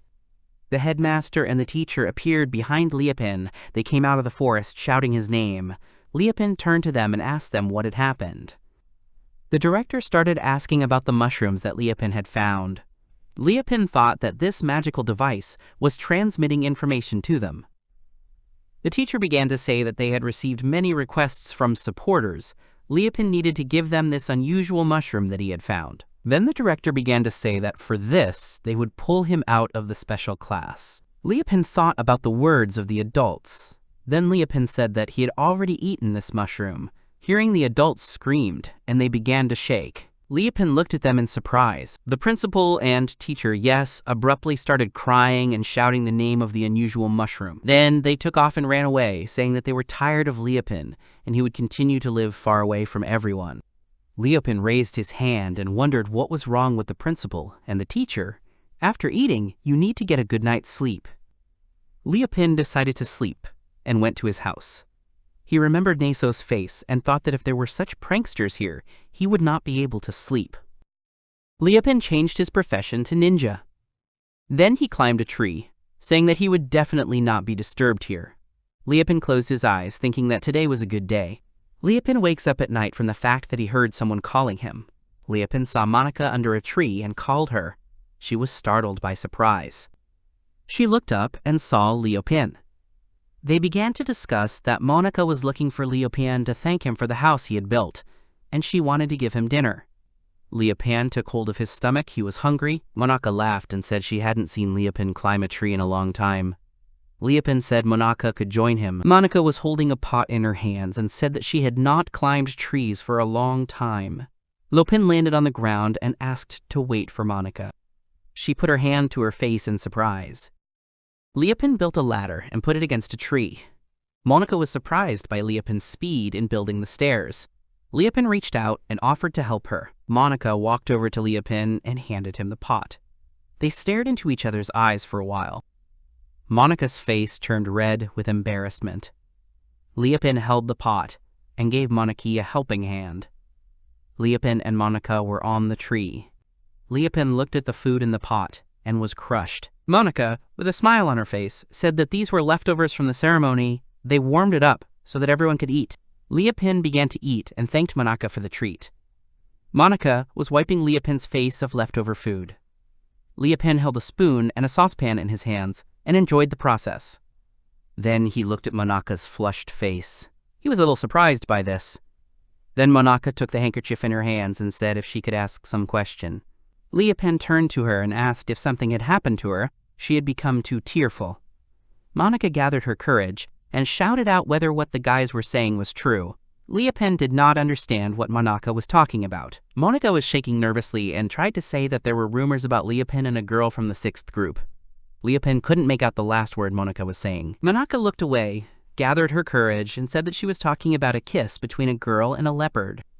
Just after finishing speaking, Monica abruptly breaks from the tree and falls to the bottom. Seeing that Monica is about to fall to the ground, the hero is very scared for her. He immediately jumps down from the tree and, ignoring the falling pot of food and a spoon, rushes after her with great speed. In the process of falling, the girl loses consciousness. Before she can make contact with the ground, Liepin grabs her and lands on her feet. After a while, Monica cautiously opens his eyes and vaguely sees the hero in front of him. She then glances at the stairs behind her, while Liepin asks if she is hurt. The girl suddenly realizes that she is in the arms of the hero, and at first shudders, looking at him with her big, surprised eyes. Suddenly, she begins to scream loudly in embarrassment, pull away, and thank her savior. The hero grins a little and notices that his girlfriend didn't even cry today. Then the girl suddenly calms down and throws him an uncomprehending look. mumbling questioningly. Then Leopin asks if nothing like this happened to her as a child. Then he reminds her that when they were children, she cried all the time, which makes the girl immediately embarrassed. Realizing that the hero still considers her a crybaby, she opens her eyes wide and begins to blush. She shrinks and screams, asking Leopin to stop, and says she is no longer one. In the end, he puts Monica down on the ground, and she makes a slightly displeased face, pretending to be offended by something. But a few seconds later, she decides to say something. The girl says that the hero, however, has not hugged her for a long time, but she really missed this feeling. He is surprised by this, and Monaka, smiling sweetly and closing his eyes, grins. Then he casts his gaze the other way and decides to take her home, just like in the good old days. She is a little surprised by this and makes a questioning exclamation. The hero asks Monaka not to be shy, because if she gets hurt, it will be a disaster. Then the girl agrees, and the two of them go to the exit from the forest. Suddenly, Leopin picks her up in his arms, as if nothing had happened, which makes her press her hands to herself and begin to look at him with delight. Monica then casts a glance into the distance, after which he turns to the hero. She also informs Tom, thinks that his actions are enough, and informs him about it. He makes a questioning grunt and turns his gaze to her. Then the girl draws his attention to the academy building and explains that there are other students in the dormitory.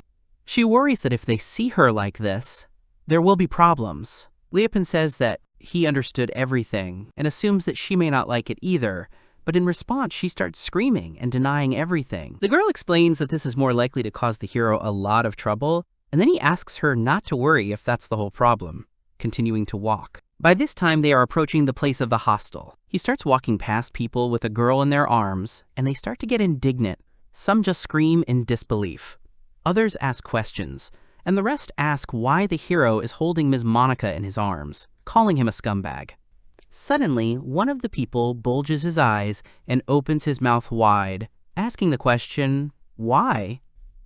At this time, another person standing next to him begins to stomp and get indignant because he thought that only heroes could carry a saint in their arms.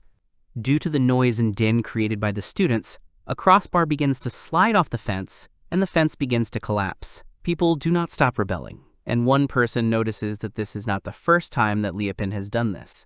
Hearing this, the man glances in his direction. Then the crowd wonders, how does the hero do it? People remember that first there was Akemi, and now he has Ms. Monaka in his arms. The girl also hears these outrages and is embarrassed, which causes a blush to appear on her face. Eventually, they arrive at the right building, Monaka's house, and Leopin informs her that they have arrived. He puts her down on the floor, and she immediately starts bowing. The girl thanks him for bringing her and wishes him a good night.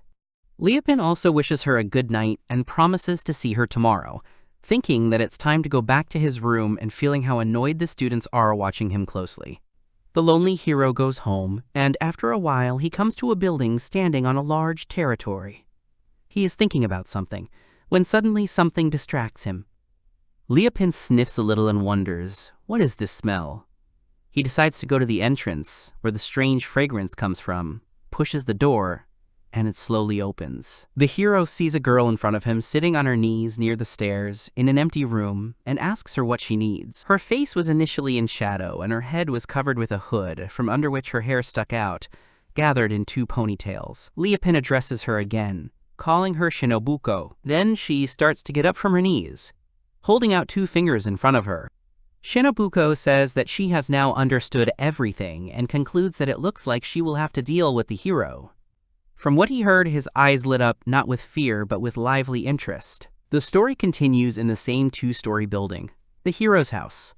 Standing in the aisle, he asks Shinobuko what she needs. Then, Leopin crosses his arms over his chest and prepares to listen to explanations.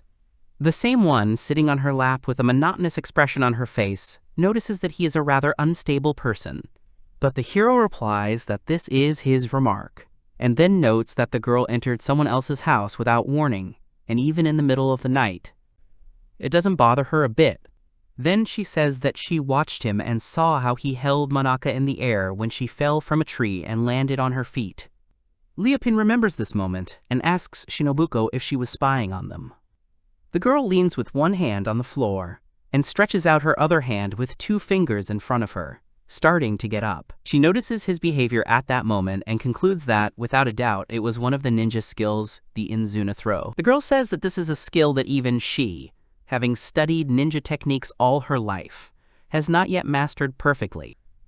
After that, Shinobuko explains his surprise that the Inzuna throw could be mastered by a hero who does not even have a profession. He looks at her with big eyes, starts scratching his face with his finger, and, in response, assumes that it could just be a coincidence, since he no longer knows what to say. After that, he asks Shinobuko if he is thinking correctly. But the girl immediately denies what the hero said and says that this is definitely not a coincidence. Then she asks if he's going to keep pretending to be a fool, when suddenly he thinks about something. Leapin expresses interest with her facial expressions, and she informs that an idea is emerging in her head. Suddenly, she stands up and stretches her arms up, pretending to attack him, which he is very surprised at. When such a small and sweet girl tried to look intimidating, Leapin felt a little funny. A lot of questions arise in the hero's head, and he decides to ask if she is going to play a rabid squirrel, to which she begins to scream in response. Shinobuko, with an evil look, quickly rushes at Leapin and screams at him not to expect any mercy from her, because she will not give in to him. The girl jumps at the hero and tries to grab him, but he successfully dodges, just stepping back and looking at her with surprised eyes. She suddenly realizes that nothing has worked out and is amazed at this, after which she turns to Leapin to look at him. The hero sees her look and decides to tell her that he wants to tell her something. He says he doesn't think Shinobuko should keep trying. Then he thinks about the fact that he now has 201 points in Dexterity, hoping that this is enough. The girl, hearing this, turns around and clears her throat first. Then she frowns at the hero and says she thinks it's funny. Shinobuko rushes at Leapin again and starts trying to hit him. She screams at him not to think that he will be able to dodge each of her moves. However, the hero successfully dodged attacks and made only short sounds from the tension in his body. The girl starts rushing around the room, trying to hit him and screaming to get her breathing back. But Leapin is fully focused on the fight and successfully dodges all the punches. Eventually, she gives up and stops to catch her breath. She starts to get a little angry, which makes her clench her fists, and asks if the hero really used the ghost body movement skill. Breathing heavily, the girl admits that Leapin looks like her teacher, or maybe even stronger than him. He reminds her that he has already told her that it will be tedious, not forgetting that he has 201 points in Dexterity. Shinobuko falls silent for a few seconds, but continues to look at the hero with his big eyes. He, watching this, suggests that she leave the world. However, at the same moment, the girl makes a sudden movement and rushes at him. At first, Leapin does not understand what is happening, but then he notices Shinobuko falling on him. It turned out that she pushed off the stairs and jumped on top of him to grab him again. The girl asks the hero not to talk nonsense and shouts at him that when it comes to battle, she cannot retreat. Leapin calmly watches this without any surprise in his eyes. He moves to the left side to avoid being hit. Shinobuko begins to fall to the floor and scream, realizing this. The hero himself is a little surprised by what is happening, and understands that something needs to be done about it. When a couple of centimeters remain between the girl and the floor, something suddenly stops her. Leapin grabs her by the hood, and the girl lands on her knees. After a while, Shinobuko begins to feel that something is holding her from behind. She screams and starts to struggle, but the hero holds her back and turns her around to face him. Then the girl raises her head and throws her questioning look into Leapin's eyes. He starts scratching his head, realizing that he needs to come up with something, and decides to say that he finally caught her. He then asks Shinobuko to go to sleep, but she is confused by this moment and the fact that the hero caught her, so the girl asks about it. Suddenly her expression changes. She understands something and quickly pushes him away. The girl screams and wonders, is the hero going to do something indecent to her? Startled, Leapin, not knowing what she is talking about, asks what Shinobuko means. In response to this, she begins to scream, saying that she knows that there is only one thing that is done with the captured kunoichi. Shinobuko then adds that she knows all about this word she is talking about. She does not have time to fully pronounce it, when suddenly Leapin assumes that the girl is thinking about bojutsu, the Japanese art of fighting with a wooden staff. Shinobuko, frowning, concentrating, and stammering, tries to pronounce the word she had in mind, and she finally succeeds on the third attempt. She was talking about bojutsu. The hero, looking at her with his big eyes, decides to ask her again, and she tries to pronounce the word again, Leopin continues to mumble questioningly, pretending not to understand anything and looking at how the girl is trying her best to repeat the term. In the end, she gives up again and starts to get angry. Suddenly, Shinobuko exhales in displeasure and turns to the hero. She points her finger at him and says that Leopin is not only going to do bujutsu with her, after which she indignantly demands an answer to the question. Is he also planning to capture Monaka in his networks? He falls into a stupor for a moment, and then realizes what the girl is talking about and reports it. Leopin, starting to stroke her on the head, says that the girl thought that he could somehow harm Monaka and, therefore, in order to protect her, decided to kill him. However, the hero then adds that the girl Shinobuko was worried about is his dearest friend since childhood. He assures me that he would never hurt her and would even save her. Upon hearing this, the girl began to look at Leopin with fascinated eyes. In the end, he turns to Shinobuko and, smiling sweetly, asks her not to worry, but receives only silence in response. Startled by his response, the girl just stays looking at him while a red blush appears on her face. Suddenly, she starts to step back, away from Leopin, after which she stumbles and falls to the floor. Shinobuko, embarrassed, begins to cover herself with a hood and cough. She promises that she will leave the hero alone, but only for today. After that, she grabs the windowsill and jumps out of the window, intending to warn him. Flying out of the house, the girl screams that the next time she meets with Leopin, she will definitely kill him. He does not have time to answer anything and decides to just stand at the window and watch, listening to the subsequent screams. In the end, the hero is left alone in the room and notices that his level has suddenly increased.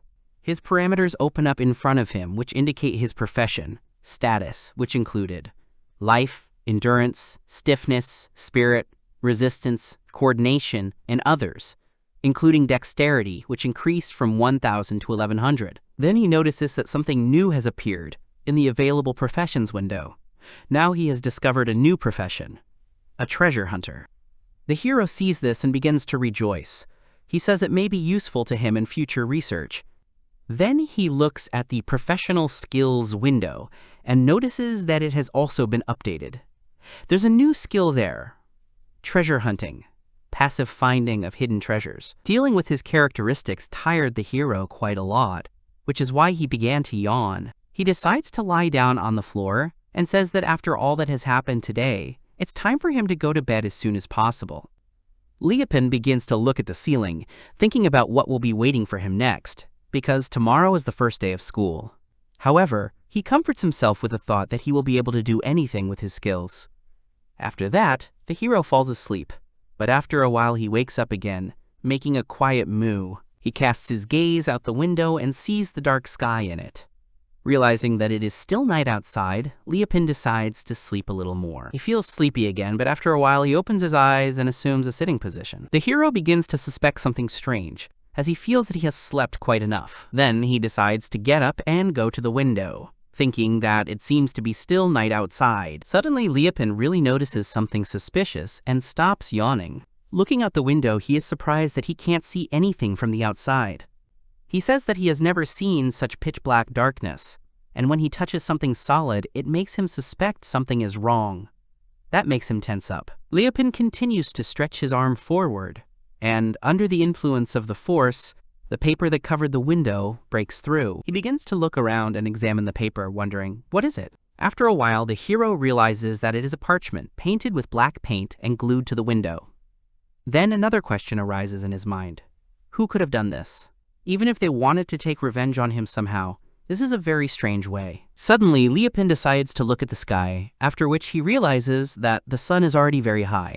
Horror begins to appear in his eyes, and sweat begins to flow from his forehead. The hero realizes that he is in trouble and screams that he is very late. At this time, a tall, mustachioed man holding events, standing near a huge building, addresses the gentleman. He announces that this morning's introductory briefing is over and praises the students gathered in the courtyard of the school. He informs that classes will begin in the afternoon, but since today is the first day of school, he invites students to try a special treat and tells them that supporters will provide students, and this news causes positive emotions among the crowd, who listened attentively to the deputy. The crowd begins to shout and rejoice that they will be fed bento, and the man informs them that they can have lunch in the courtyard. At this time, Manaka, standing in the middle of the people, nervously looked around and looked for the hero with her eyes, wondering, where is he? At this moment, beautiful gift boxes are brought to the venue, and the man begins to distribute them. Suddenly, he thinks that the Operation Sonia was successful, and begins to smile maliciously. The man remembers how last night, after Liapin fell asleep, he covered himself with a handkerchief to be unrecognized, worked on the window, and glued paper to it. The host of the event covers his mouth and thinks that now he is sure that the hero will not be able to arrive on time. Therefore, his supporters will see Liapin like this and will be disappointed in him. The man is already anticipating such a sweet sight, and the students notice it. One of them asks what is wrong with him, calling him his deputy, and the other replies that he has no idea what he is talking about. In the end, the man asks that Liapin is late, and then decides to distribute the bento to the special training class, after which he pulls one box to himself with a satisfied look. He wishes everyone a pleasant appetite, and the students begin to have lunch. At this time, the running hero runs up to the building as he is in a hurry. Entering the territory of the event, he walks on tiptoe and is surprised that no one was in the living room. Liapin understands how time is running out and is already preparing for the fact that he will definitely be late. Suddenly, he raises his head up and sees 3 flags hanging on the wall opposite him and fluttering in the wind. The hero notices that the flag hanging in the middle is different from the rest of its color. He looks at it and wonders, why is this flag some kind of black? Then Liapin realizes and says it's because of the treasure hunter's treasure hunt skill. The hero looks appraising Ly at the height and is surprised that he can notice things that are so far away. Suddenly, he remembers that he needs to hurry and is about to leave, but suddenly another thought comes to his mind. Liapin stops and thinks that nothing will change if he comes later, since his lateness is already inevitable. The hero opens a window with his profession and changes the treasure hunter to a ninja. Then he jumps high on the wall and deftly grabs the ledge above the flags. Liapin selects the desired flag and takes it up, saying that he finally got it. Then he decides that he needs to change his profession and changes it from a ninja to an appraiser.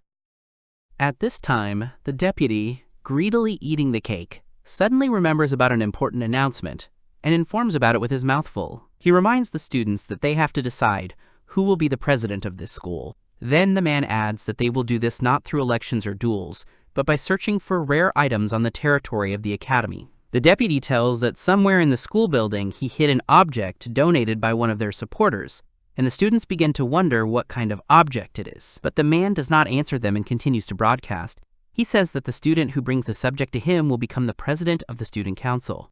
However, the deputy decides to give one hint to the students.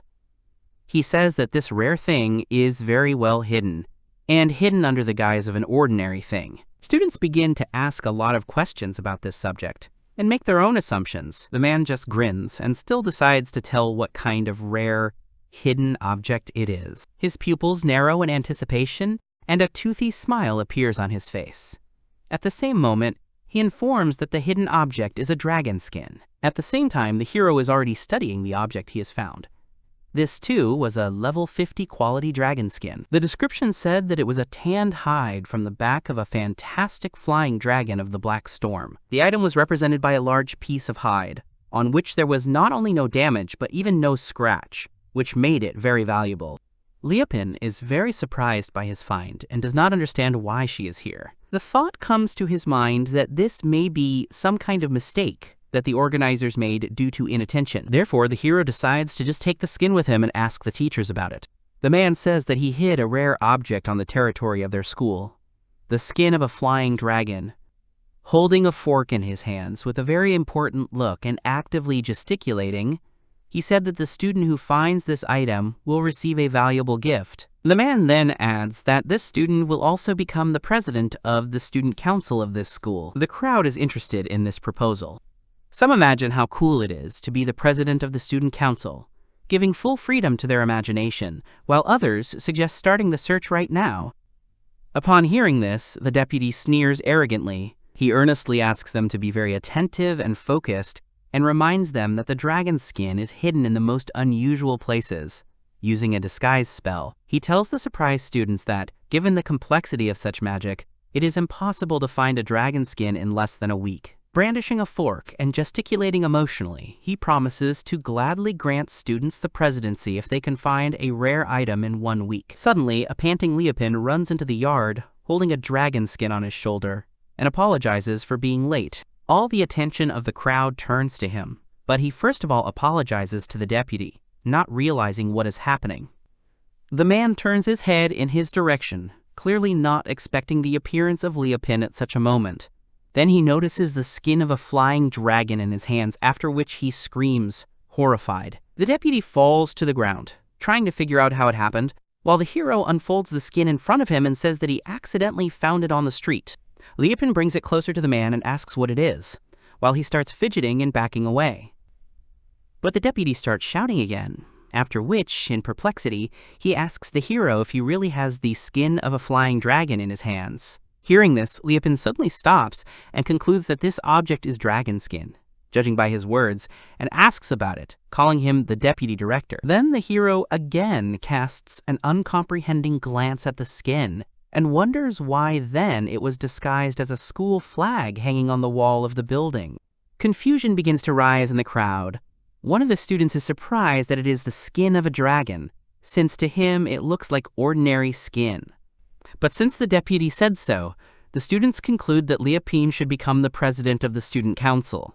From this, the man is shocked and realizes that something needs to be done to fix the situation. He immediately jumps up and reports that he actually made a mistake.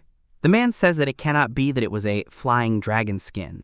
Leopin is surprised by this reaction and tries to object, proving the opposite, but his deputy purposely interrupts him and says that it's just black dirty skin. He calls the hero garbage and gives him permission to do whatever he wants with the skin. But Leopin decides once again to clarify whether the man is really sure that he does not need this item. He gets up, turns away, and begins to wave away the hero with his hand, indicating that he is too persistent. Therefore, the man asks him to leave and not get in the way, and then Leopin informs him that he will take the object for himself. He begins to smile and rejoice that such a funny thing has fallen into his hands. Suddenly, a woman's voice distracts from admiring the hero's skin and makes him turn around. Leopin immediately turns around and sees a joyful and smiling girl behind him. He is filled with joy again, and he wishes Monica a good morning. Then the hero comes up to her and asks if it is already noon. This makes her laugh and, closing her mouth, says that Leopin is still a dormouse. Monica admits that she has some food with her, but still offers to share half with him if he doesn't mind. The hero examines the box and mentally concludes that these are gifts from supporters, after which he replies that there is no need for this, because this is the girl's food. From this reaction, Monica briefly falls into a stupor and tries to somehow object. But Leopin explains that if she doesn't eat properly, she'll be late for afternoon classes. Then he reaches into his pocket and adds that, in addition, he has manhwa berries, so he will be fine and well fed. After that, he takes out a berry and throws it into his mouth, while Monica silently watches this. When Leopin chews everything, she decides that she needs to say something after all, and he casts his gaze at her. Monica smiles sweetly at the hero and asks him how about exchanging food, because she would love to try these berries. Then the hero agrees, and they have an open-air picnic. Monica and Leopin settle down on the grass and lay out the food. She pins a bento on a fork and holds it out to the hero, asking him to open his mouth like a child, rejoicing at this herself. Leopin gives her his strange and uncomprehending look, in response to which the girl smiles sweetly. Then he decides to open his mouth, and Monica carefully gives him a taste of the food, saying something along the way. After a few seconds, he manages to taste the food, and he is delighted with how delicious the food is. Monica thanks the hero for the berries, when suddenly a voice comes from behind them, talking about an alluring smell. Akemi approaches the students and apologizes for interrupting their conversation, after which she sits down. Then the girl asks the hero if she can take some berries for alchemical experiments, because she would gladly use them as raw materials. Leopin gives her a slightly perplexed look, but still decides to give permission and hands her one berry. The girl also thanks and snaps her fingers, stealing another student's fork. After that, she stabs her with one broccoli and hands it to Leopin, asking him to open his mouth. He also tries to eat from her hands, surprised that Akemi does exactly the same as Monica. When the hero chews and tastes the food, he realizes that he likes broccoli too, and informs about it. In response to this, the girl rejoices. Suddenly, Leopin notices another fork with an octopus reaching out to him from the other side. He immediately turns around and sees Shinobuko, who is sitting next to him and holding a fork, waiting for the hero to taste the food. Then the hero turns completely to her and asks what she is doing here. Shinobuko first tries to answer something, and then starts just poking food in his face, which makes him ask her to stop. Suddenly, another girl appears right behind them and starts yelling at Shinobuko, asking what she's doing. She then reminds her friend that they came here to bring Monika back and does not understand why she now sat down to eat with the others, while the other students looked at this company strangely. Then Shinobuko, frowning, casts a serious look into the hero's eyes and says that this is their last meal together, since the next time they meet, one of them will die. Leopin thinks about it and realizes that he has nothing to fear. The girl again turns to Shinobuko with displeasure and is about to swear at her, when suddenly Monika interrupts her. She smiles sweetly and says she wants the same. Then the girl turns to Monika with a questioning intonation. After that, Akemi gets back into the dialogue and says that she also wants to feed the hero, and is sure that the hero will like it. After hearing their conversation, the students begin to look around and look at the company strangely. Then Shinobuko assumes that if Leopin overeats or just gets full, he will lose his vigilance, but Akemi irritably closes his eyes, seeing that the girl did not understand them. In the end, all the girls stick food on forks and hand them to Leopin. One, not knowing whose portion to try first glances at Akemi, who is waiting for his action. Then the hero turns to Monika and Shinobuko, who are also waiting for their food to be tasted. One of the girls hurries the hero, telling him to gain strength, while people crowded around them, shocked by the situation. Some students are jealous, wondering, why him? Others are surprised that Monaka and Akemi are in the same place, because they are one of the 5 most beautiful girls in the school, according to internal research. Others ask why these girls are even sitting next to trash like a hero. While the crowd was incredibly indignant, one of the students peacefully took off his glasses and decided to wipe them. It was Weiss. Then he calmly sighs and concludes that he seems to be very tired of the new environment and hard work day after day. After that, Weiss takes off his glasses again and says that it seems that he finally started hallucinating against the background of overwork. Then he puts them back on. The young man begins to reason. He is sure that Monika is with Leopin out of pity. He thinks it's not a favor or anything like that. However, if there is still no explanation for the fact that Akemi, the most beautiful girl in school, is next to her, then this also looks like a hallucination. Suddenly, another student calls out to him while he is thinking. At this time, other guys approach him to take a closer look at this company. Sibs turns to Akemi and asks her why she is doing this, because no matter how much he tried to get closer to her, she never met him halfway. At this time, another student starts swearing at Shinobuko, pointing out that she was flirting with his feelings so much. The students start shouting at the hero not to get too carried away, when suddenly someone interrupts and orders them to stop. 2 guys turn around in fear and see another girl in front of them, who asks what they have done here. It was a girl named Carl, who is in the 20th grade. She is surprised and asks if these 2 students really hate the hero so much, and recalls that when Leopin studied with them, the students were crazy about him. Suddenly, Sibs comes up to her and asks, "What's the matter?" addressing her as a sister. Then, suspecting something, he wonders if the girl is getting jealous, which makes her immediately blush and begin to vehemently deny it. Carl justifies himself by saying that he simply does not understand why the students have such a sharp change of mood after the hero's exclusion. But the guy reminds her that she too, like everyone else, laughed at Leopin at one time, and she replies that it was necessary, without telling the true reason. She tells Sibs that all of them girls don't always talk about what's on their minds.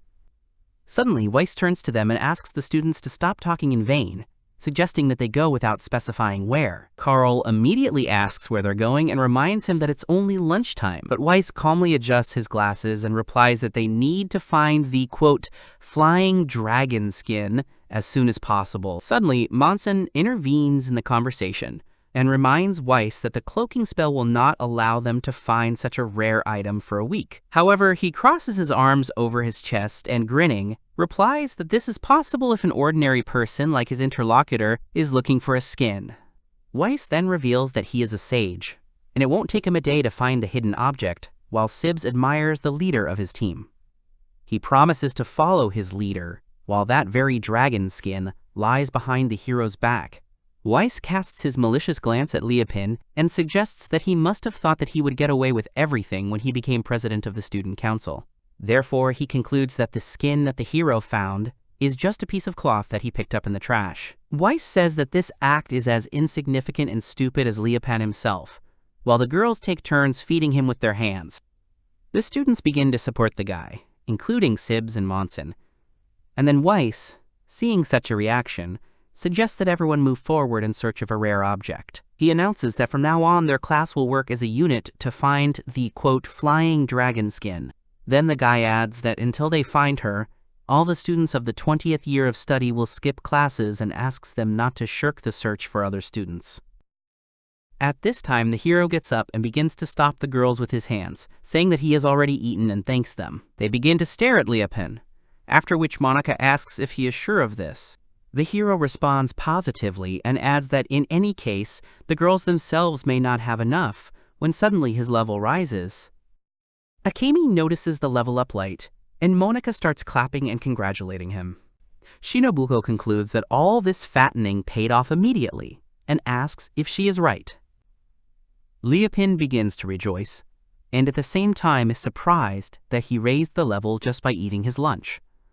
His characteristics open up before him, and the hero sees that his dexterity has increased from 1100 to 1200, and also notices that a new profession has become available to him, a tanner.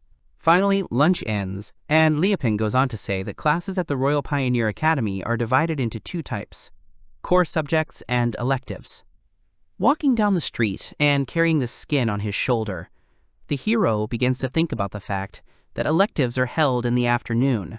As far as Liapin remembers, such classes are usually discussed by the whole class, and the students make a joint decision. He remembers that he is studying in a special training class, and therefore understands that he does not need to worry about it. The hero then adds that he now has a profession as a tanner, pointing to his leather craftsman class. He is very happy with this luck, because no class suits him as well as this one right now. Liapin unwraps the skin and joyfully informs himself that he has finally made up his mind. Now he has such a rare and valuable item as the flying dragon skin. He's going to try to sew something out of it. The story moves to the main office of the Royal Pioneer Academy.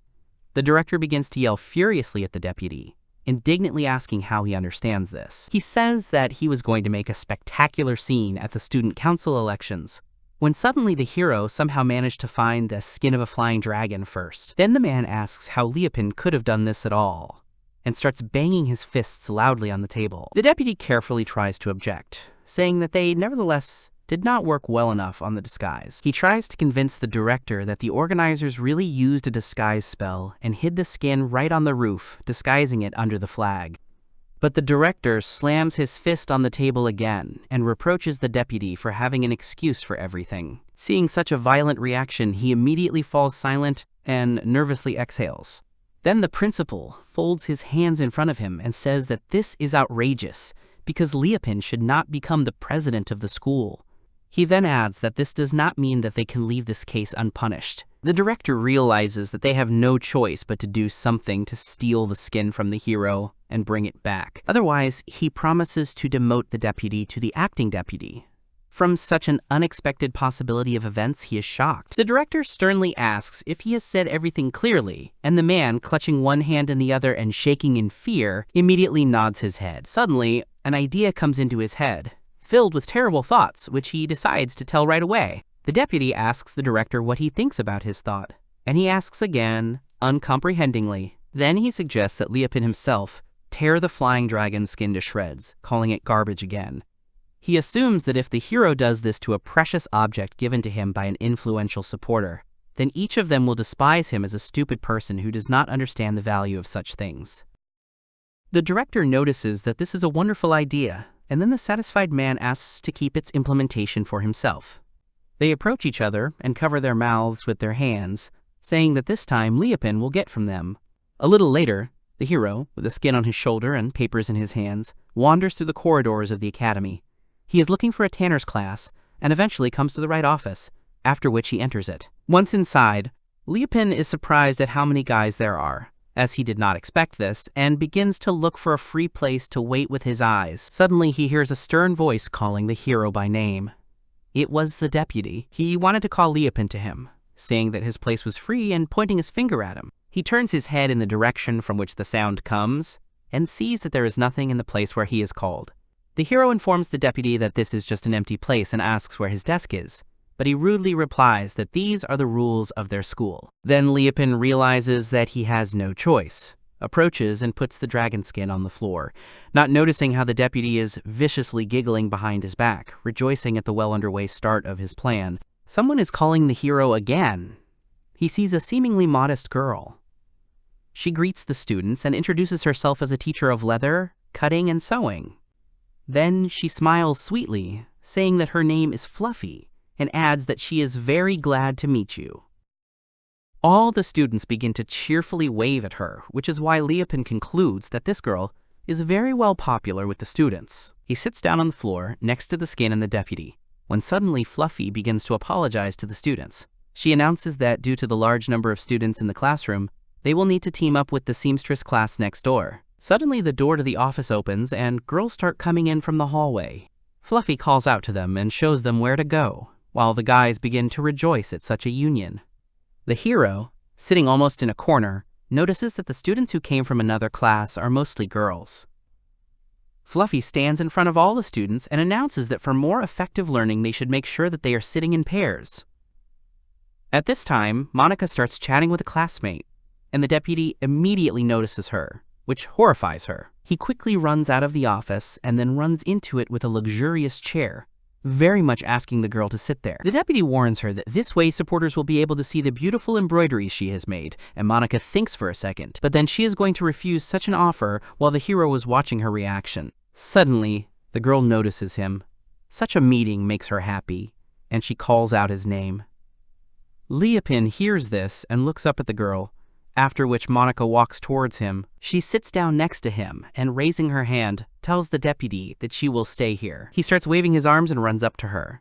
The deputy asks her to wait and says that the supporters will tell him a lot if they see a holy girl like her sitting on the floor. The girl is surprised by this reaction and notices that Leopin is also sitting on the floor. Then Monica sets the conditions. She says that if the deputy wants her to sit on a chair, then the hero should do it too. The man begins to get angry and growl, realizing that he cannot allow something like this situation to happen. Monica begins to stare at the deputy while he hesitates, not knowing what to do. Eventually, his eyes strain so much that blood vessels become visible in them, and tears begin to flow down his cheeks. The man, gritting his teeth, allows the girl to sit down with Leopin. Having taken this into account, the hero thanks the deputy while he was trying to catch his breath from the tension. Monica turns to Leopin and says that it's great, after which he agrees and expresses gratitude towards her as well. When everyone is seated and Fluffy starts the lesson, she says that today they will make leather cloaks with leather craftsmen, as well as patches with seamstresses. The girl informs that the students will be given materials and tools, but warns them that then they will have to give what they have done to the school. But then Fluffy adds about one exception. Since today is a special day, if the students work hard, they will be able to take the finished products home. The girl also informs that students can take home whatever they end up with, and the hero realizes that this is his case. Looking at the teacher with glassy eyes, Leopin thinks about how great it would be if he had some tools. Suddenly, Fluffy's speech is interrupted by the deputy and asks her to stop. He says they can't lend craft equipment to those students who go to a special class. The girl is perplexed and admits that she does not remember that such a rule existed, but the man begins to assert that it exists. But then he says that he will still help Leopin and lend him a magic iron needle and magic iron scissors, after which he immediately takes them out. Suddenly, the deputy folds his arms over his chest and warns that otherwise, students are not allowed to use a single tool in this class. Fluffy tries to object by addressing the man and saying that this is not enough to create. At this time, the hero sighs and remains silent, which makes Monica turn to look at him. The deputy approaches Leopin and hands him a pair of scissors, chuckling softly. He bends down from the hero and asks him to take tools and tear the skin to shreds so that it becomes useless. Then the man promises to give him a special piece of skin afterwards. He also gives the hero threads. Leopin first listens attentively to the deputy, after which he exhales to gain courage. He leans back in his chair, turns to the man, and asks if he really understands what he is doing. The deputy first falls into a stupor, and then asks what the hero means. Then Leopin explains that ordinary needles and scissors cannot withstand the skin of a flying dragon. He then recalls that this is why the man lent him special magic tools. However, the hero recalls an incident that happened earlier, when he showed the dragon skin to the deputy for the first time. Upon hearing this, Monaka is also interested in the topic of conversation, and she begins to eavesdrop. Leopin recalls that when he showed the man the skin, he said that it was the skin of a dragon, which made the other students turn with surprise on their faces. This makes the deputy nervous and shaking with anger. He takes out his scissors again and uses them. Suddenly, the man starts screaming in a rage and waving the instrument in all directions. He slams his hand on the table and furiously points the scissors at the calm Leopin. Then the deputy offers the hero to do whatever he wants. In addition, he calls Leopin a juvenile delinquent for daring to doubt his good intentions. In the end, he puts scissors on the table next to the hero and allows them to be used. However, in this case, the man asks him not to hope that he will receive at least one thread. The hero receives scissors and sees their characteristics. Their quality level is 20, and they themselves are represented by iron scissors with a magical attribute. This item also has a special effect, ignoring resistance to cutting blows. Then Leopin gets a tool like a needle and can also see its characteristics. Leopin takes the tools and, with all confidence, decides to take care of the dragon skin. The deputy is surprised by this reaction and makes an attempt to stop the hero. He asks how he can be so stubborn and tries to convince him that absolutely nothing will work without threads. The man says that Leopin is so stupid that he couldn't even figure it out himself, and, addressing the class, says that this is a worthy cause for laughter. The students begin to make fun of the hero. At this time, Fluffy was standing at the blackboard, and, not knowing what to do, just watched it. After all, when one of the students calls Leopin a fool, Monica can't stand it and jumps up. She's addressing the class. Then, suddenly, the hero stops her. He throws his confident look into the girl's eyes and asks her to just look. Then Leopin walks over to the open window while the others were just watching. Then the hero grabs the window frame and puts his foot on the windowsill, about to jump out. With his hand, he places emphasis on the place next to his foot and jumps out of the first floor window. Everyone is wondering what Leopin is going to do heading towards the forest. At this time, the deputy looks out of the window and shouts that he is watching the hero. The man is surprised that the hero spoke so confidently at first, and now he is going to leave, and points to this. At this point, he thinks about what is already worth starting. The hero finds a long, flexible stem called Daijaduru on the street. It is a strong and flexible vine of the 5th level of quality, similar to a thick and giant snake. He begins to stretch the stem and examine it, thinking that the object looks good. Then Leopin takes a sharp piece of stone and cuts the vine, while thinking that then you can split the peel and get the fibers from the inside. He pulls out thin and seemingly liquid fibers from the stem, then puts them on the ground. At this time, the students are watching him through the window and asking each other what the hero is doing there. Then Leopin walks over to a small pond and starts rinsing the fibers, while the other guys think he's washing some kind of ivy. The hero leaves the threads to dry out a little and decides that now he needs to build a fire, at the same time thinking that everything is going well. He makes a bonfire nearby and builds something like a hanger over it with sticks. Then the Leopin transmits fibers to it, and then they dry out normally. One of the students is surprised that the hero lit a fire and notices that it has nothing to do with the leather business. At this time, the deputy standing next to him was just silent and shaking with emotion. Fluffy, standing in front of Monica, leans on his elbow and wonders, what is the hero up to? Suddenly, the girl distracts the teacher and informs him of her confidence that her friend will definitely cope. Then, she decides to shout at Leopin to try his best while he was checking the fibers, thinking that this is enough. The hero picks up the threads and decides that now they need to be recycled. The students notice something strange and urge the others to look at what he is doing. At the same moment, threads from Daijaduru, the 17th level of quality, appear in Leopin's hands. The characteristics of this item say that it is a high-quality durable yarn made of red crane fibers, resistant to chafing and staining. The students, the teacher, and the deputy are shocked that the hero so quickly turned ordinary vine fibers into practical and durable threads. Some cannot believe that Leopin can actually make threads, while others admit that they did not even know about it. Monica, standing by the window, raises her hands up and begins to rejoice for her friend, saying that it was great. Then the hero jumps into the office through the window, and all the people watching disperse, waiting for something else new. Fluffy is surprised and says that she didn't think about the fact that they have students who can create yarn, while the deputy is going to stop Leopin again. Suddenly, the man points his finger at him and says that such yarn is, of course, useless, manipulating the crowd. But the hero calmly smiles in response, and concludes from this that then you just have to try. He sits down at his desk and begins to insert a thread into a needle, while the others watched with great interest. When the needle was already prepared and lying next to it on the table, Leopin informs that he is starting to work, after which he activates his skill. The tanner's skill is activated, and at the same second, the hero's eyes change slightly. He activates the leather gear and starts cutting and stitching different pieces of leather at great speed. The girls admire such dexterity, covering their mouths, and say that the hero's work is similar to the work of a sewing machine.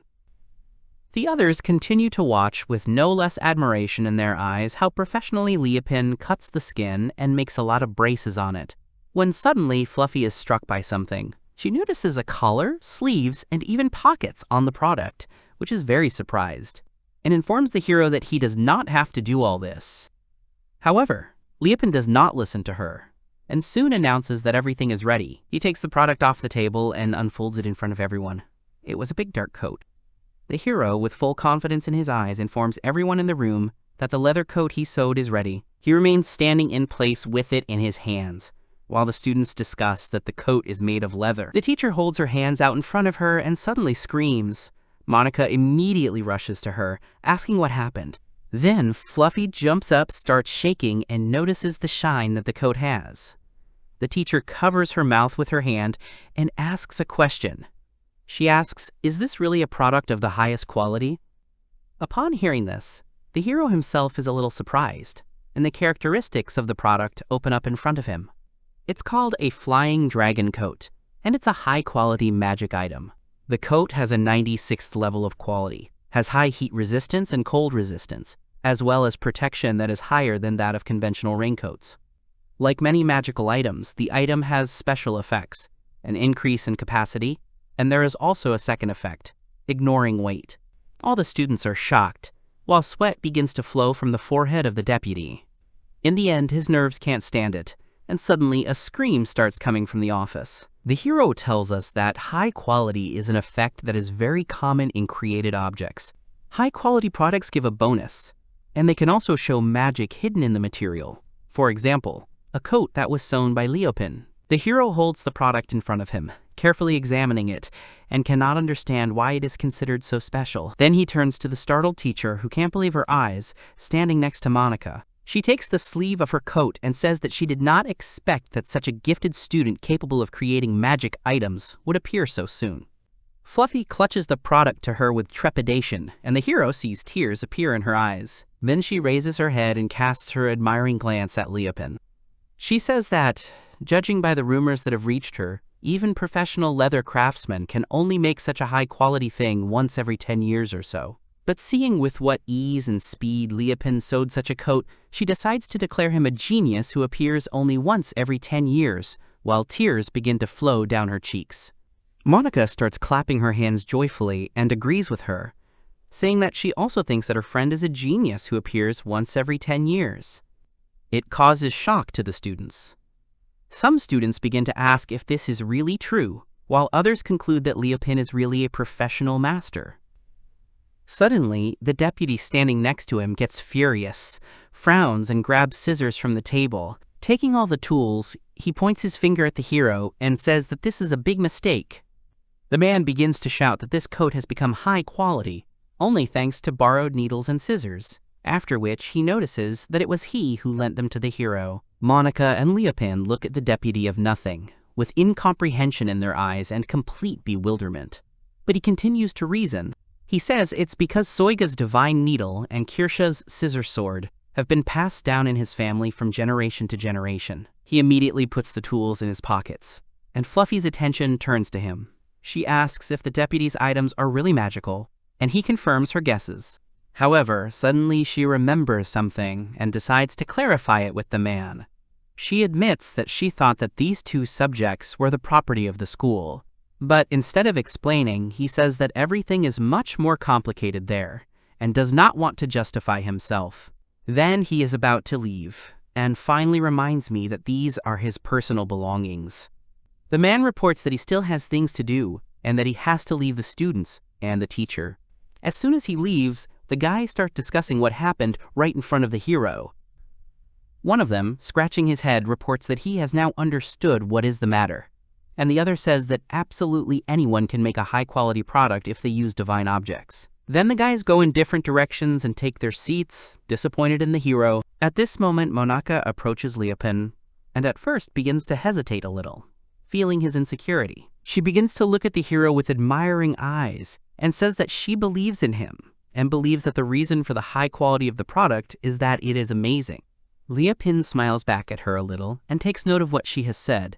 Then the girl is embarrassed, and admits that she wants to become as amazing a master right as the hero, if possible. Then she goes up to him, and politely asks if he could teach her how to use a needle in the same way, if he doesn't mind. The hero thinks that Monica may be a seamstress, but he also knows how to handle a needle, even better than she does. Leopin agrees to teach her and suggests that the girl try to do something together. He picks up the usual tools, scissors, needles, and thread, and they begin to embroider on the fabric. Leopin turns to Monica and tells her that the main thing in embroidery is not to rush, so let her hand tell her how to do it.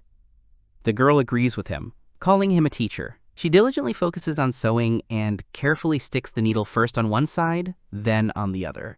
Seeing this, the hero cheers her up, telling her to continue in the same spirit. Then he decides to tell her that the secret to creating something is to put your whole soul into it. Leopin also adds that if Monica wants to give a gift to someone, she advises her to just imagine that person's smile on his face. He turns and throws his gaze straight into her eyes, saying that then she will be more careful. The girl also turns to him, but with a surprised face, and asks again about the man's smile. Then she leaves the needle on the table and puts her hand to her chest. Monica closes her eyes and begins to imagine someone. The hero leans against the table and watches the girl with great interest, trying to figure out who she is thinking about. In the lesson, time starts to fly very fast together with the hero. He watches the girl's work and periodically helps her. At one point, he advises her to combine satin and long and short stitches. Monica, without distracting himself from the process, agrees with him.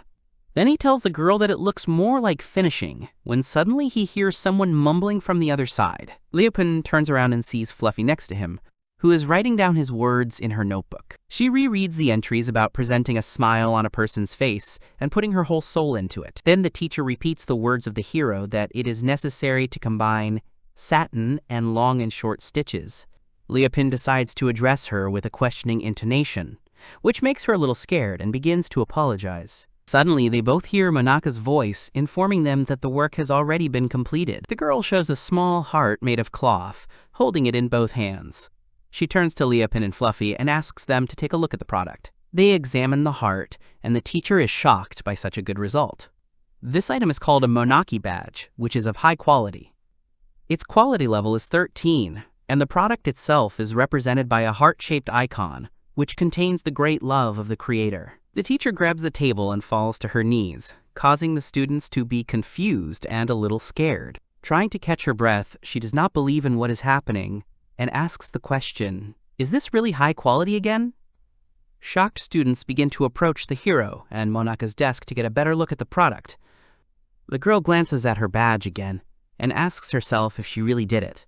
Leopin turns to her and, smiling, asks if she finds it cute, but she only says his name in response. Monica immediately screams that she did it exactly thanks to his help. Then she starts blushing and admits that she has never been able to do this before. The girl is about to add something else, but suddenly falls silent, and the hero continues to stare at her. Then Monica decides to hand him his badge and offers to give it to the hero if he doesn't mind.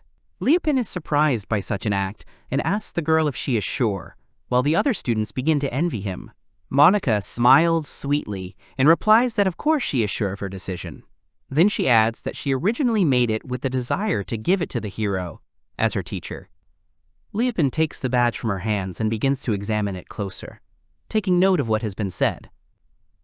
He agrees to accept such a gift if everything was as his girlfriend said.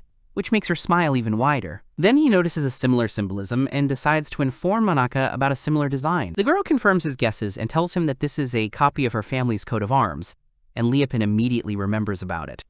Monaca begins to blush and covers her face with her hands, assuring that the shape of the heart does not matter much. She asks the hero not to misunderstand her, as she does not admit anything, because it happened by accident. But Leopold interrupts her and says that he will sew the badge right now. He grabs a needle and begins to sew the product to the clothes with quick but small stitches. When the hero finishes, he happily cuts the thread with scissors and evaluates the appearance. Now the magic coat turns into a holy dragon cloak, a high-quality magic item with the 109th level of quality. Now a small healing itself is added to its effects, thanks to which, even if the cloak is damaged, it will recover over time. The hero sees the 109th level and the characteristics of the product, and his mouth opens in surprise. The uncomprehending students notice his reaction and ask him about what happened to him, but Leopold does not answer them. He understands that usually when created items are combined, the quality level is maintained or reduced. In addition, the hero realizes that at the 100th level they surpassed even the best professionals, and with such quality it is just right to work for the king. Now he knows how big the barrier is for a craftsman. The hero looks at his coat and thinks that he can so easily do what professionals sometimes fail to do. Monaca turns to him from behind and says that it suits him very well, as the coat looks very cool. Leopold is suddenly distracted from his thoughts, remembers what the girl told him a few seconds ago and agrees with her. Then he smiles and thanks Monaca, because it all happened thanks to her. But the girl begins to feel shy and replies that she should thank him. She smiles sweetly and politely asks the hero to continue teaching her everything further, calling him a teacher. He exhales slightly and agrees, after which the girl begins to giggle happily. Suddenly they are distracted by the teacher, who turns to Leopold with a little hesitation. Fluffy admits that he does not think that he will be able to teach the hero anything, judging by his abilities. However, she decides to ask him a question: will the hero choose her class again? In response to this, he first decides to remain silent. At this time, the irritated deputy goes into the room with the stands to vent his aggression.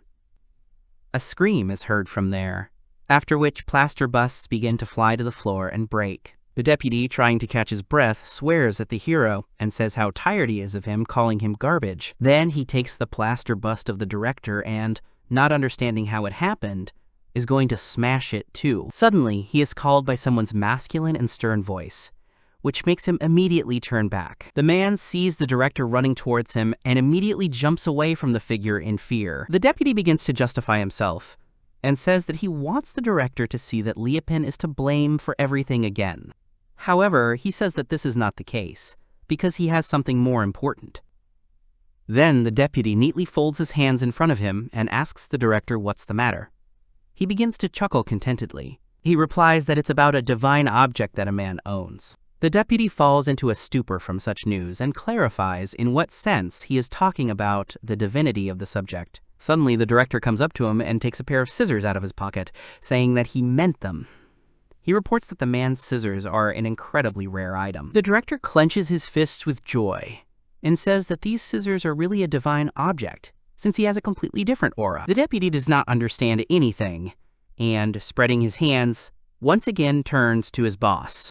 Then he explains that the Royal Museum asked them to exhibit these scissors, and adds that this is a great advertisement for their school. The director says that, in his opinion, if the teachers of their school become owners of the divine subject, then the educational rating of their school will undoubtedly increase. The deputy is amazed and convinces the boss that this is impossible. Then the director is distracted from his fantasies, screams, and asks the man why he thinks so. At the same time, he clarifies whether the deputy is thinking about not giving the scissors to the museum, but at the same time giving them to the hero. He immediately begins to wave his hands and deny the director's guesses, arguing that these are not even those needles and scissors. Seeing such a reaction, the director concludes that then everything is solved. He turns around with a displeased face and leaves, saying that he does not want to offend important gentlemen. The deputy, a few seconds after the boss leaves, gradually moves away from surprise. Then he clenches his teeth in anger and lets out a growl. The man begins to stamp his feet furiously and swear at Leopold. wondering how he manages to get out. The deputy promises that he will do everything in his power to end this, when suddenly a voice turns to him and asks, "What is the matter?" It was a physical education teacher named Nick Baka, a tall man with broad shoulders and a toothy smile. He notices that the deputy is exhausted.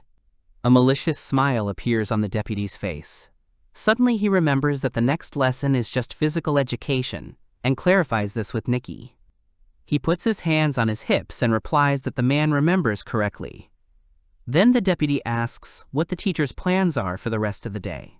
Nick then tells them that he and the students will run through the woods for orientation, as this is the first lesson. But the deputy does not like this, and he says that the main thing is intensive training, ordering first of all to arrange a fist fight. Nick is surprised and tries to object somehow, but he says that it will be great. In addition, the deputy says that they have one guilty student who really wants to participate there. He means the hero, who is scratching his head at this time and remembers that his next lesson is physical education. The man tells the teacher that it is necessary to give Leopin a good thrashing, or, more simply, to bring him to a pulp. While the deputy tells his plan to Nick, the hero looks at his coat and thinks about the fact that the school does not give out sports uniforms to the, quote, special training class, and therefore decides to participate in what is. Leopin leaves the building and, walking along a wide road, heads to the venue of the physical education lesson. He goes down the stairs to the landing to the rest of the guys, who have already changed their clothes. Looking around at the other students, the hero is surprised and wonders, is he really the only one here not in sports clothes? Suddenly a voice calls out to him, calling the hero by name, and makes him turn around. They were girls he knew. Shinobuko, her friend, Akemi, and Monaka, who was just beckoning to Leopin, saying that physical education class would begin soon. The hero realizes that he stands out from the rest, and explains that he doesn't need to change clothes anyway. He says he wants to take a little walk and look around, which makes Monaka smile sweetly and ask him again. Akemi expresses his surprise and notices how the hero dressed up. She says it suits him, and Shinobuko confirms, calling it truly men's clothing. Suddenly, they are distracted by a friend of the latter, and asks Monaka to go with her. She reminds the girl that they need to get ready for class, and she suddenly remembers about it. Then the girls leave, but Akemi stops to turn around and say goodbye to the hero. Leopin also says goodbye to her and begins to warm up. He starts looking around and wondering where he's going to stand. Suddenly, the hero hears the voices of students next to him, who are admiring some kind of sight. He glances in this direction and sees two students. One says that Master Monica and Akemi look great in their sports uniforms. Then he adds that this alone is worth going to physical education, and his classmate agrees with him. Then Leopin realizes that if you think like that, then he really needs a sports uniform, when suddenly something distracts him again. The hero stretches out his arms in front of him and casts his gaze at them, after which he sees that his level has increased. He looks at his stats and notices that his agility has increased again. Now a new profession has become available to Leopin, a martial artist, and a new skill is added to the basic skill, Dexterity.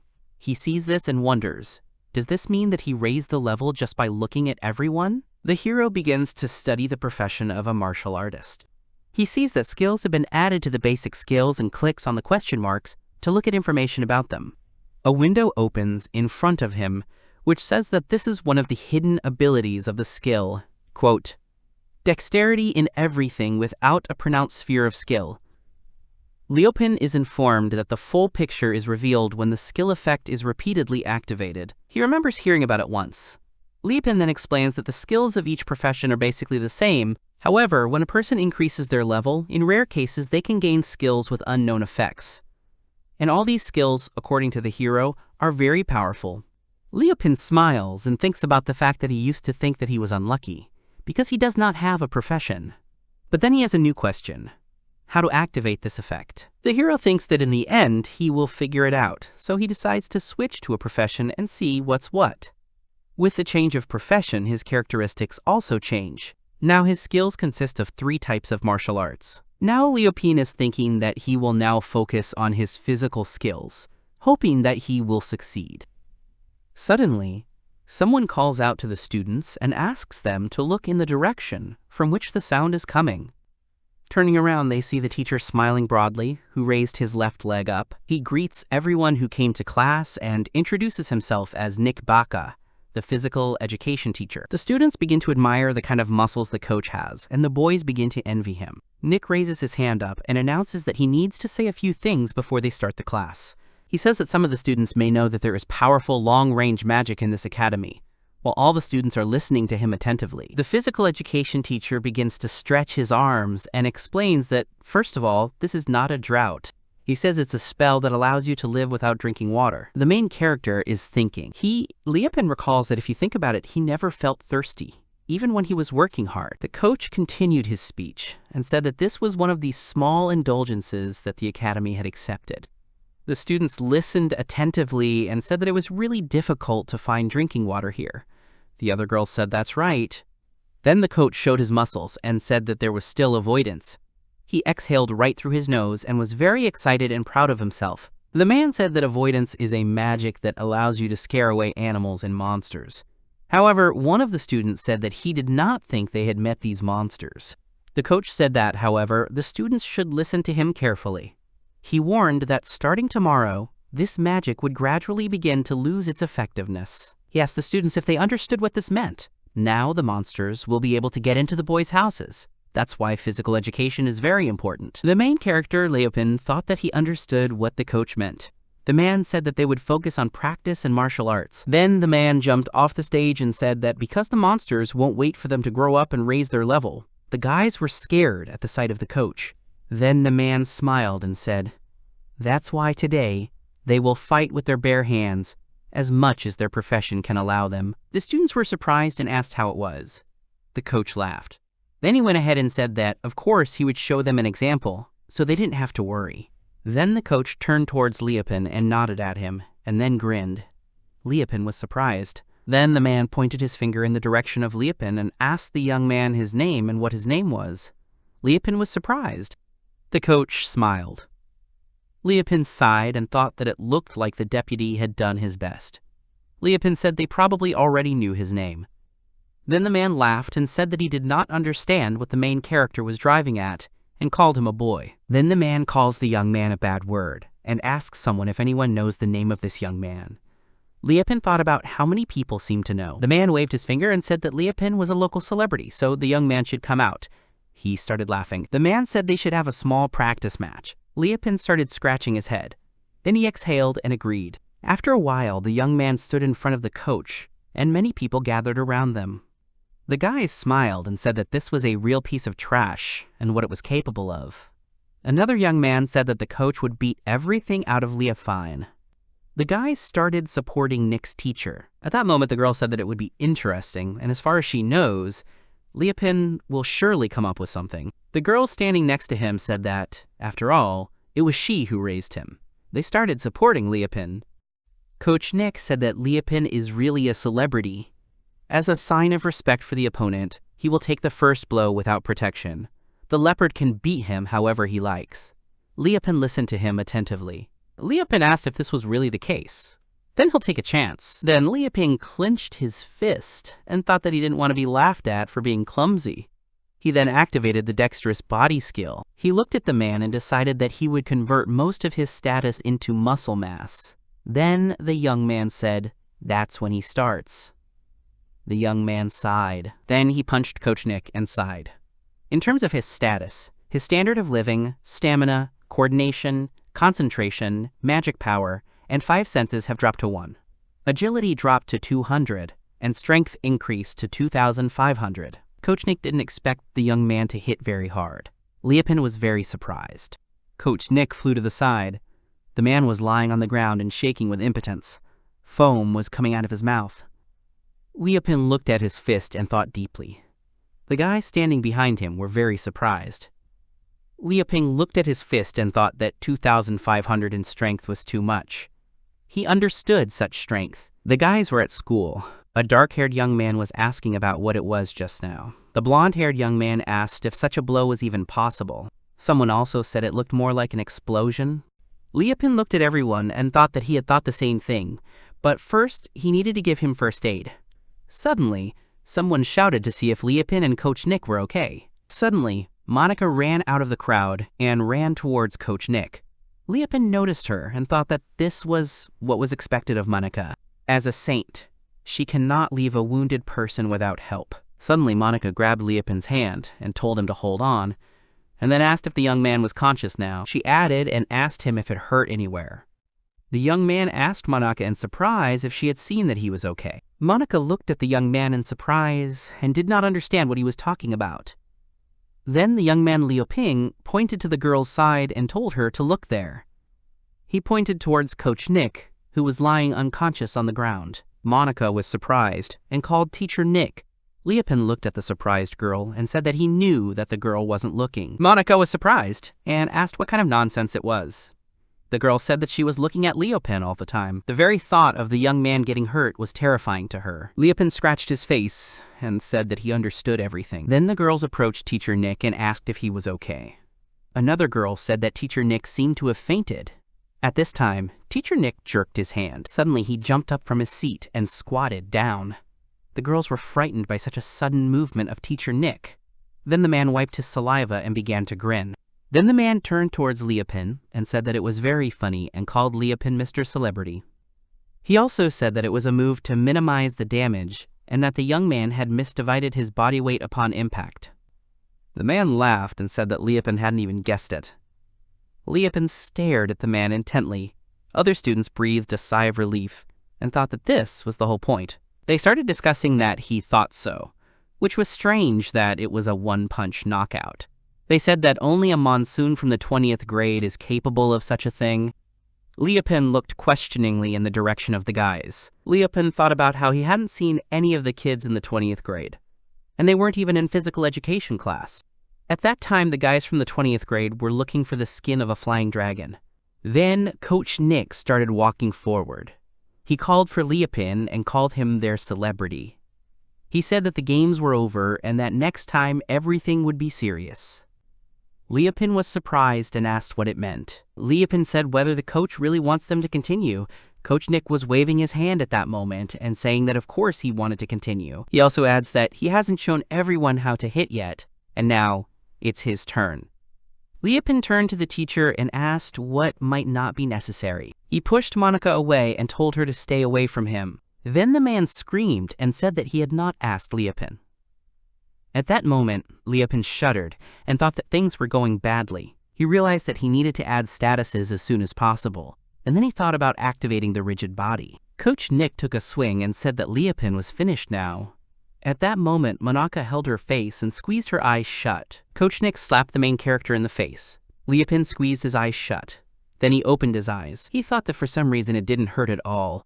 Although if you touch his body, it is now as hard as a stone. Coach Nick clutched his fist and screamed in pain. Then he fell to the ground and screamed about his bone. It seems that his arm was broken. At that moment, Liapin was looking at Coach Nick. Liapin did not understand what was happening now. No matter how much he raises his status, it shouldn't make him so invulnerable. At that moment, the students were trying to calm Coach Nick down. Liapin did not understand what had just happened. The students started shaking from the rhinestone and couldn't believe their eyes. The young man clutched his head and said it was impossible. Liapin was not only unaffected by the blow, but he also responded to the teacher. Another young man told his friend to wait. But Teacher Nick is the owner of the highest technique. They realized that such a thing could not be, and how such a thing was even possible. Liapin was thinking about what he didn't want to do either. He looked at Monica and thought that she would take care of the teacher now. However, Monica rushed to Liapin and asked if the young man was okay. The girl began to examine the young man. She said that she had been watching the young man closely this time. She asked him if he was in pain and if he was okay. Then other girls came up to Liapin and said that Liapin was full of surprises, and it was even very strange. At that moment, the other girls were supporting Teacher Nick, who was sitting on the ground and shaking because of the pain in his arm. They screamed and said that only the help of a saint would help Nick. They decided to take him to the infirmary. Liapin watched everything that was happening, and thought that maybe in the future he should refrain from extremes in status. Monica was circling around Liapin at that moment. Sometime later, the man with glasses said that the Committee for Pioneer Education had found that the needle and scissors had been sent to the Royal Museum. According to the results of an independent examination, they were recognized as a fake. A man would never have thought that there would be a teacher capable of such a thing.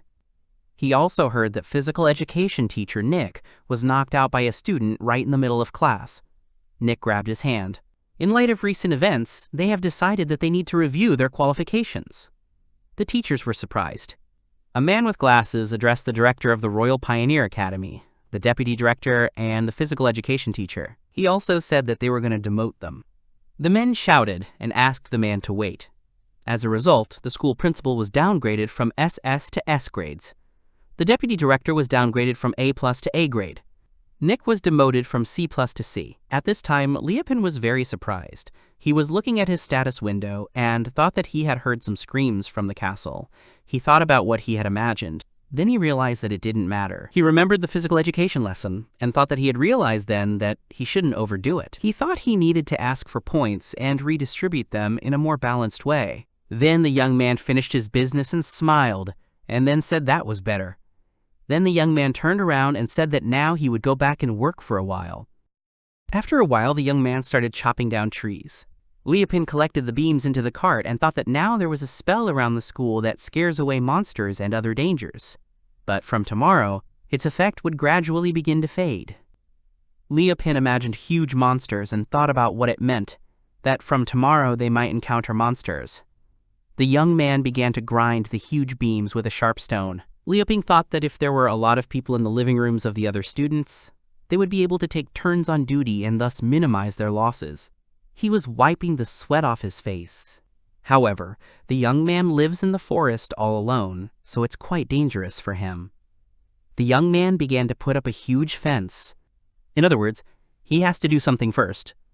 Later, the young man exhaled and said that it would do. He was admiring his creation. The main character built a huge fence and gate. It was a fence made of GIS. The quality level was 20. He also built a gate made of GIS, the quality level of which was equal to 20. The main character, Leopin, said that the fence with the gate looks good.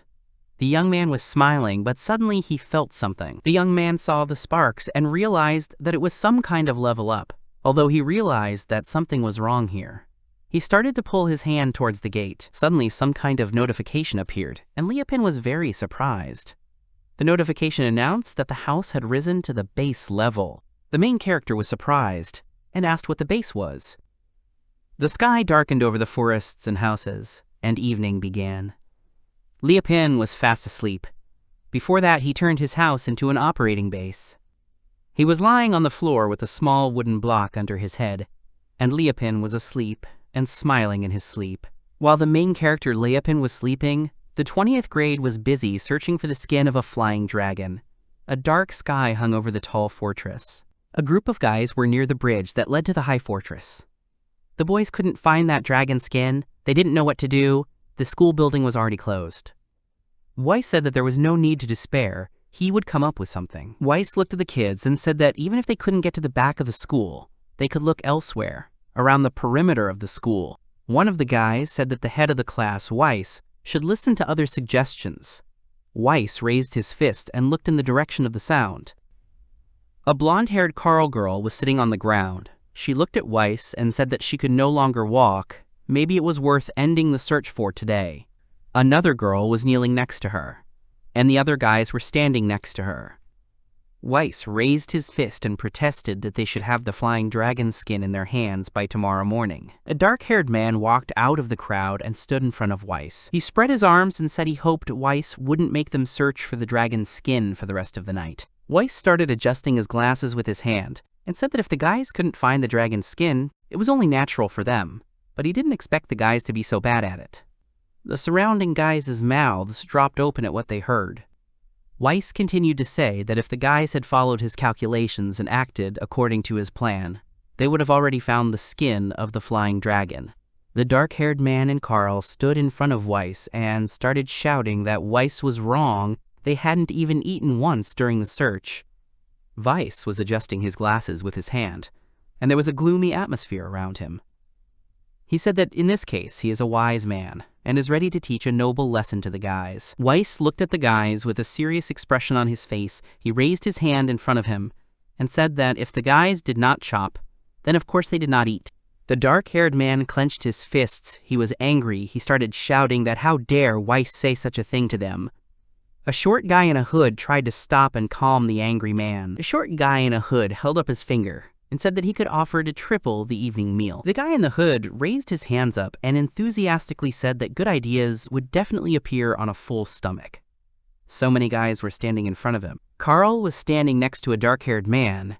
She raised her hand and said that they had not collected any food and they had nowhere to find it. The dark-haired man agreed with Carl's words. The dark-haired man pointed a finger at Weiss and said that all they did was run after Weiss. Weiss looked at the people around him in surprise. The guy in the hood took off his backpack and picked it up. He said that he was ready for this and was just busy feeding them. He started shaking something out of his backpack. A large number of mushrooms fell out of the backpack onto the ground.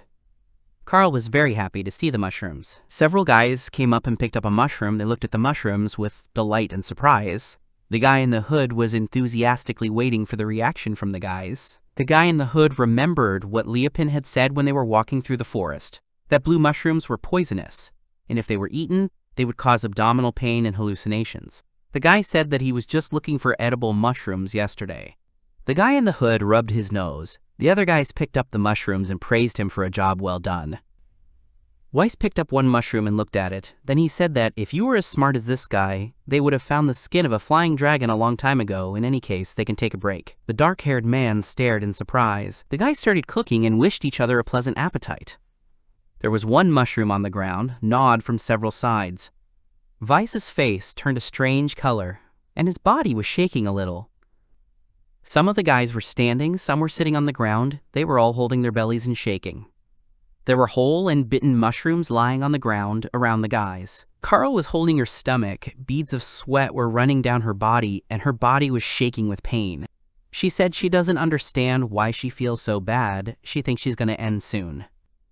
A bitten mushroom lay on the ground next to her, and a bonfire was burning a little further away. A blonde girl in a raincoat was holding her stomach. There were tears on her face. She said that she was not going to die here. One of the guys said it was too dangerous to be here. One of the guys said that they urgently needed the help of healers from other classes. Weiss, upon hearing this, angrily shouted that all the guys should stop everything immediately. There were guys in front of Weiss, someone was standing, someone was on the ground, they were all holding their bellies. Weiss started shouting that they were making a fool of them all the sponsors were watching them. The dark-haired man, hearing Weiss's words, got angry and started shouting that now was not the time to talk about it. They needed to get to the infirmary. Weiss started shouting at the guys to stop being stupid. The boys frowned at the shout they heard.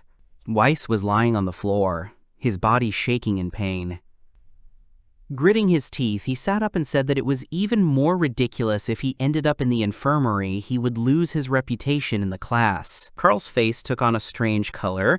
She raised her hands and thought that, at least in this case, they would not die. Weiss was lying on the ground and said that he was ordering the guys not to do this. Some of the guys were lying on the floor, some were sitting. They decided that they did not understand Weiss and they still wanted to live, so they did not intend to listen to him. Weiss's hand was on the ground, and the guys were saying that Weiss could get them all killed, and they were willing to pay any price to survive. Weiss was crawling on the ground, frothing at the mouth, his brows furrowed. He forcefully said that there was no way he could allow his rank to be lowered. The guys were shouting that they needed to go to the infirmary. After a moment, everyone fell to the ground. They began to lose consciousness and cough. Weiss tried to say something, but in the end he also lost consciousness, like the rest of the guys. The next morning, the 20th grade was found in front of the school gates. All of them were unconscious. All the students in this class were urgently sent to the infirmary. There is a fine for using the infirmary. The 20th grade had a C grade, and, due to the fine, it dropped to C-. Waking up in the infirmary, Weiss began to scream.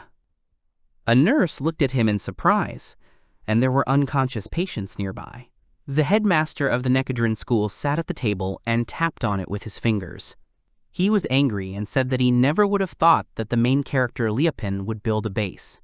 There was a book and a cat figurine on the table, and there was a small, dark sofa in front of the table. Nekadrin sat at the table and thought that Leopin had set a lot of records, and that in just one day, it was possible that he would break all the records of the academy. The door to the director's office began to open. Nekadrin continued to say that all this can be compensated for by the decrease in the rating of Leopin. But since he is from a special class, This may not work. A teacher came into the principal's office. Yes, he apologized to the principal for his concern. Nekadran asked, yes, if he had any good ideas. Yes, answered his question positively. Yes. Put his hands on the table, uncut. Then he held up his finger and said that the other students should move their schedules and give preference to building the base.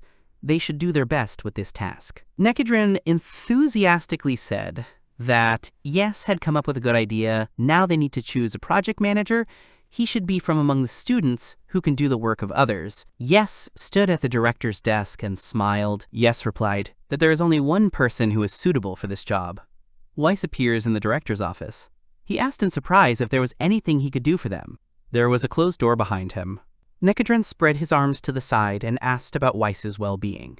Yes was standing next to him, holding his hands behind his back. Weiss scratched his head thoughtfully and said that thanks to the doctor from the infirmary, he was feeling well.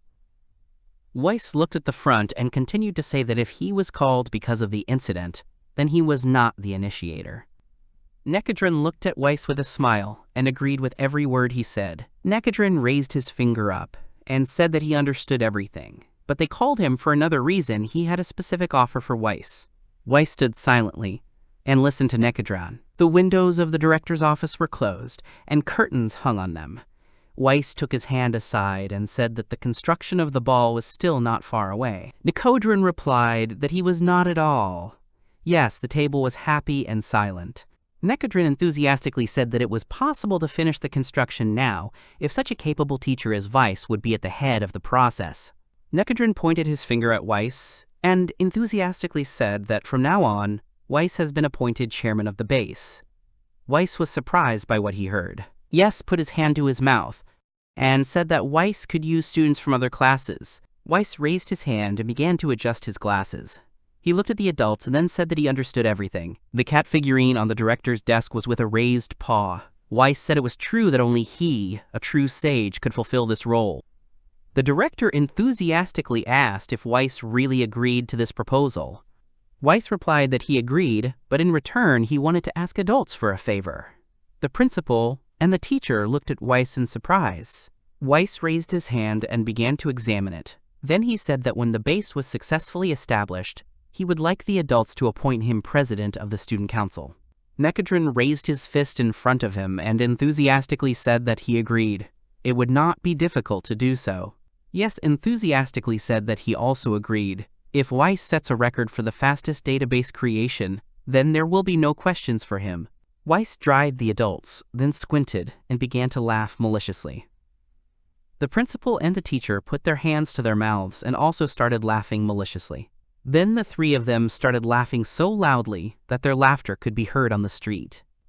The sun was shining brightly. Its rays penetrated the building through the window. Leopin woke up and began to stretch, saying that he had slept well. Leopin stood in front of the window and began to dress. He said that he knew it was a good idea to build a fence and traps around the house. It seems that no one climbed up to him during his sleep. Something caught Leopin's attention. He noticed the girl's upturned face, which showed a slight blush. The main character, Leopin, looks out the window and sees Shinobuko hanging upside down in one of the traps. Leopin asked her that she was trying to get into him again. Shinobuko said she needed help. The main character, Leopin, closed his eyes inside. He began rummaging into himself in the inner pocket of his jacket, saying that there was nothing to be done. Leopin took out a faceted ninja weapon that he made out of wood and threw it with a flourish. He said that if Shinobuko had learned a lesson from what happened, she wouldn't do it again. The rope Shinobuko was hanging from broke, and she fell to the ground. She started fidgeting on the ground, as she was still wrapped in rope. The main character, Leopin, looked at her from the window and said that if she needed him, she could just enter the courtyard. Shinobuko made a strange face and shouted that the next time they met, they would deal with each other. Shinobuko continued to squirm on the ground. Leopin leaned his hands on the window and surveyed the surroundings. He thought that he had heard these words from her before. The main character, Leopin, opened the front door and was indignant. He did not understand what everyone wanted from him. Leopin heard some strange noise that attracted his attention. Leopin was looking at the bottom of a dug pit with large stakes. At the bottom of the pit lay the teacher. Yes, he was unharmed, but covered in mud. Yes's face took on fear and panic. The main character, Liapin, looked at the teacher in surprise and asked him what the teacher was doing here. Yes was lying on the ground and asking Liapin for help. The main character, Liapin, made a surprised face and thought that he had no idea what the teacher was doing here. Liapin lowered a wooden ladder into a pit of stakes. The teacher got up from the pit. He was kneeling on the ground. He was covered in mud and branches. The main character, Liapin, asked if everything was okay with. Yus raised his hands and nervously said that his custom-made suit was ruined. First his salary was lowered, and now these contributions. Liapin looked at Yes and said that if the teacher needed him, he should just go through the gate. Yes clenched his teeth in rage and glared at Liapin. Then Yes grabbed a stick lying on the ground and said that he did not need a student who was in a special training class. Yes stood up and angrily started walking away. The main character, Liapin, stood and watched him go. Liapin looked ahead and wondered why the teacher had come to his house. Yes had almost reached the fence, and he turned and glared at Liapin. Yes started shouting that there would be no classes all day today. The whole school was cleared for pioneer work. The main character, Liapin, looked forward in surprise, and a light appeared above him, which signified an increase in his level. He wondered if this was an official message. He was a little uncomfortable with the fact that he was luring people into a trap and raising his level by doing so. Liapin stood outside and started to open his skill and stats chart. A window opened in front of him with an upgrade. His name was there, his profession was a forester, different statuses, and a new profession was available, a carpenter. Liapin remembered how several people had fallen into his traps that morning. He scratched his face and thought that he had raised his level by luring people into traps. It seemed to him that he was doing something wrong. Liapin was surprised, and something caught his attention. Liapin noticed a new skill, carpentry. He imagined himself in a uniform, thoughtfully holding some kind of instrument in his hands. He said that he has been able to work since childhood, and he needs to start making furniture. There were inscriptions with professional skills nearby. It was a sunny day, illuminating the forests and mountains with its light. Outside in the courtyard of the house, the sounds of Liapin's work could be heard. He used a sharp stone that he made himself to plan a small wooden block. The leopard was sitting on the ground, surrounded by a lot of wooden bars. Liapin was engaged in work. He smiled and said that he knew that professional skills increase the speed of work. He threw ready-made throws next to him. Liapin was busy working. He fervently continued to say that he likes building houses, it's a fun activity, but fine woodwork has its own zest. The sounds of Liapin's work could be heard all around. Liapin placed several wooden bars on his shoulder. He supported them with his hand, and with his other hand, he took the assembled part. He went into the house with all the details, saying that when he inhaled the scent of wood, he felt a deep peace. Liapin was covered in dust. He had built a table. Liapin stood in front of the table and saw the characteristics of the Gita wood table. Its quality level reached 24. After reviewing the specifications, Liapin said that the table was finished. In addition to the table, Liapin made a bed, a toolbox, and a chair out of Gita wood. All the items had the same quality level as the table, 24. Liapin put the bed and the toolbox under the stairs. Liapin stood in front of the table and looked at the objects he had made. He kept bows in his pockets and said that as soon as the furniture appeared, the house became quite lively. Liapin was looking ahead, and something caught his attention. He saw the characteristics of the base that had changed. Liapin was delighted to see the table with the new, improved skills. Liapin's face was covered in dust, and he cheerfully said that he was becoming more successful every time, and he was very happy about it. Liapin was standing in front of a wooden table, enthusiastically running his finger over the screen with new features. Liapin looked away and realized that lunch had almost started. He should take a break and have a bite. A cloudy sky floated above the crowns of tall trees. The leopard was in the forest. He was sitting on the ground between trees and bushes. The leopard was looking for edible mushrooms. A noise caught Liapin's attention. He looked away and thought it was noisy in the residential area. Weiss said that from now on, the guys would build the base under his leadership. Weiss stood on a hill in front of a lot of guys who were looking at him. He continued to say that even if the effect of the regulation disappears, the guys don't have to worry about Weiss. Weiss adjusted his glasses thoughtfully with his hand. Weiss clenched his fist in front of him and enthusiastically said that if the guys did what he, the great sage, told them, Then by nightfall they would have the strongest completed base. The guys looked at Weiss in surprise, who asked if the guys understood him. Weiss folded his arms on his chest and stood proudly in front of the guys.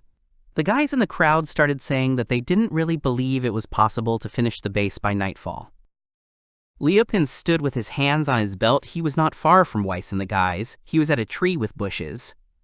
Leopin looked at the front and thought that now everything was clear to him why there was free time for pioneers.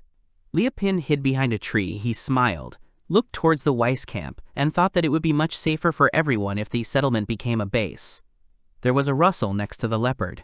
Leopin sincerely wished good luck to the guys to finish from the base before the night.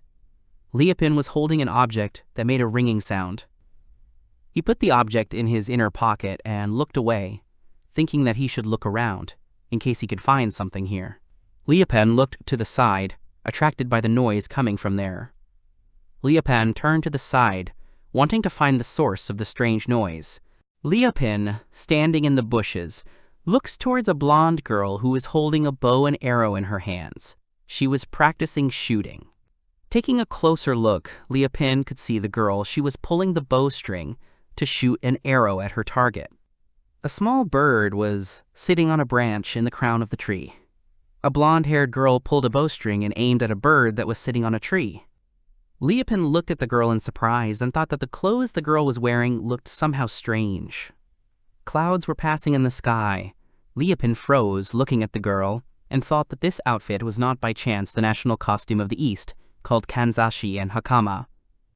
The girl pulled the bowstring so hard that it started making noises. The girl lets go of the hand that was pulling the bowstring.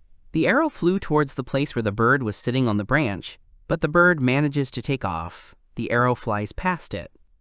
The bird was fluttering in the air and chirping. The girl looked at the bird in the air. She lowered her hand, which held her bow. The girl did not take her frustrated gaze away from the bird. She thought about it, and then sighed heavily. The girl looked up and held the bow with both hands. Then she said that she had spent all her strength on it, and nothing had come of it. She definitely would not make a good impression at this rate. Leopin was standing on the steps not far from the girl. Leopin looked away thoughtfully and began to scratch his face with his hand. After thinking for a while, he headed out of the bushes towards the girl. As soon as the leopard started walking towards the girl, he brushed against the bushes, which made a noise. Leopin was behind the girl. He spread his arms to the side and said he was sorry for the trouble. The girl was holding a bow in her hands, and when she noticed Leopin, she turned to him and looked at him in surprise. The girl closed her eyes. A slight blush appeared on her face. She said that Leopin should not apologize, since he was not to blame for anything. It was because of her inexperience.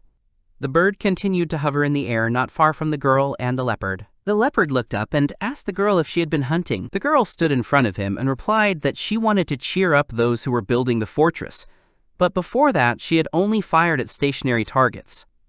Leopin stared thoughtfully. After a moment's thought, the leopard bends down to the ground and abruptly plucks a branch. Then, with a smile on his face, he began to say that he understood everything, whether the girl would allow him to help her, as his apology. The girl leaned forward a little and replied with a smile that she was grateful to Leopin, but she did not understand how he could help her. Leopin took out a sharp stone and began to quickly whittle the tip of the plucked branch. At that moment, the girl said that she had no more arrows left. Leopin was busy with his own business and listened to what the girl would say. With a smile on his face, Leopin continued to quickly whiten the tip of the branch. The girl covered her mouth with her hand and asked in surprise if it could be that Leopin was a woodworker. Leopin was already holding a thin tree branch in his hands. He closed one eye and stared at the branch. Leopin said that the girl was wrong. He was just unemployed. The girl looked at Leopin in surprise. A slight blush appeared on her face. The girl put her hand to her mouth and coughed. She said that then it was not surprising that he did not know some points. Closing her eyes, she held the bow with both hands and continued to say that Leopin did not know that arrows were made not only from wood, but also required feathers. The leopard held the weapon he had made and replied that he had forgotten about the feathers. The girl looked at Leopin in surprise. In the next instant, he swings with all his might with one hand, and with the other he holds several thin branches. The leopard launched his weapon towards the bird. A weapon made by a leopard is flying towards the bird. The bird, noticing the weapon coming at her, is very scared. A moment later, she falls down and makes strange noises. Liapen leaned one hand against the flask and began to look up, smiling at the same time. The girl looked up and down, not understanding anything. The leopard holds the feathers and meat of an average bird in his hands. He was pleased with himself. A table with the characteristics of the trophies appears in front of the leopard. Their quality level was 3. The feathers could be used for arrows, and the meat for food. The girl looked at the leopard in surprise. After thinking a little, she said that it was amazing they could not cope with this bird, and the leopard defeated her in one blow. There was meat and feathers of a bird on a large stone, next to sticks made of tree branches. The girl looked in front of her and continued to say in surprise that the leopard had defeated the bird not even with a bow, but with a hand weapon. The noise of Liapen's work could be heard all around. Liapen was delighted to say that everything was ready. Arrows were stacked on a large stone. Liapen saw their stats. Their quality level reached 18, and they had good accuracy due to the arrow bonus. Liapen looked at the arrows that lay tied on a large stone, and smiling said that he had done a very good job for homemade weapons. The girl couldn't take her eyes off the arrows made by the leopard. Liapen took a stack of arrows and placed them in the girl's hands. Then, with a smile on his face, he asked if this number of arrows would be enough for her to hunt. The girl looked at the arrows and replied that she was very grateful to Liapen for this. The blonde girl was holding a stack of arrows with both hands and couldn't take her eyes off them. Her face turned red. The girl stood silently for a while and continued to stare at the arrows. After a moment's thought, she wanted to say something, but she couldn't. Liapen looked at her in surprise. Then he pointed at her bow and asked if that bow wasn't from the west. The girl held the arrows with both hands and silently looked at her bow. The girl's bow was lying on the ground at the roots of a tree. The girl said that her bow was made by a craftsman from another class.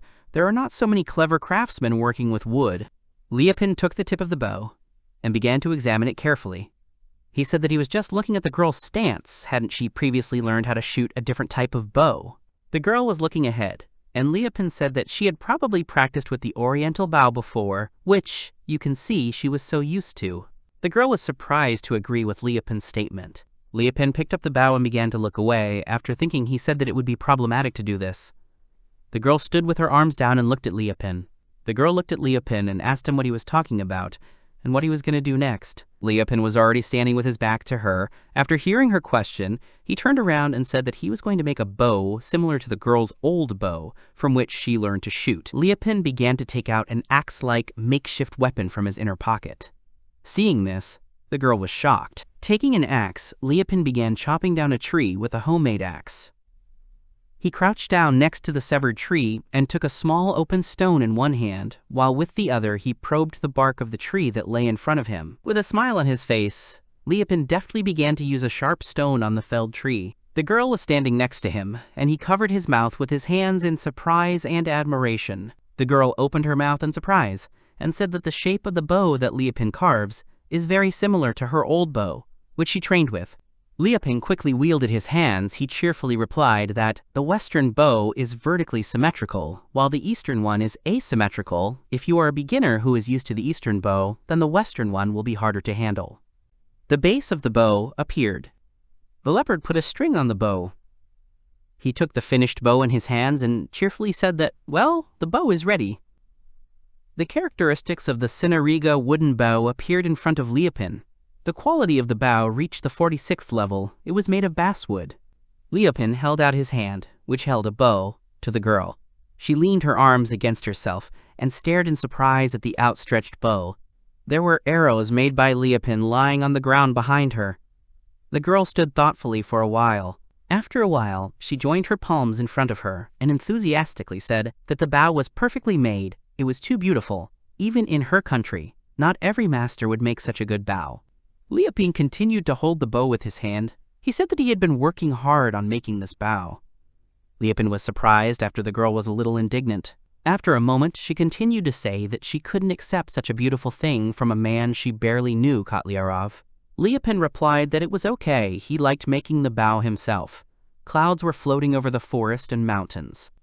Liapen looked at the girl and said with a smile on his face that he had done something suitable for her in his own way. The girl looked at Liapin. She raised her arms in front of her.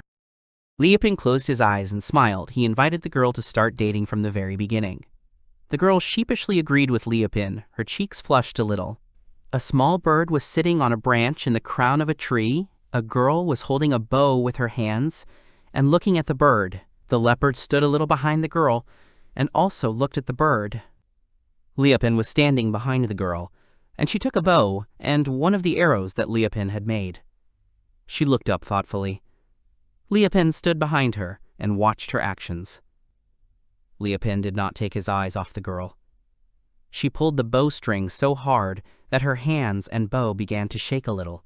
Liapin came closer to her. He covered his mouth with one hand and said that the girl should first take a deep breath. First, she needed to calm her mind during the hunt. The girl was aiming and was surprised by what Liapin said. The girl closed her eyes, exhaled, and thought. Liapin stood behind her with his hands clasped together. Then the girl began to pull the track and the string of the bow back. After a moment, the girl opened her eyes. She let go of the taut bowstring. The girl continued to hold her hands with one hand, while the other hand hovered in the air. The crackle cut through the air and moved towards its intended target. The bird that the arrow was aiming at started flapping its wings and making loud noises. Liapin put his hand to his forehead. He was looking towards the grown arrow.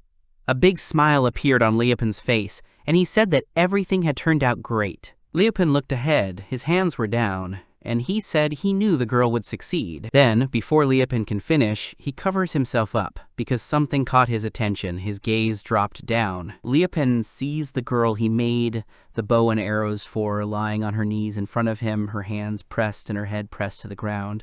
Liapin was wondering what the girl was doing. The girl raised her head and timidly replied that it wasn't Kotone's name.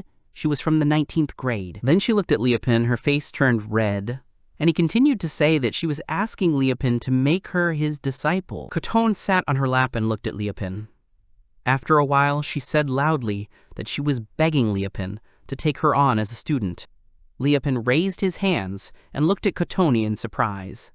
They stood in the forest between the trees and bushes. A blush appeared on Kotone's face. She spoke sharply that Liapin needed to make her his student.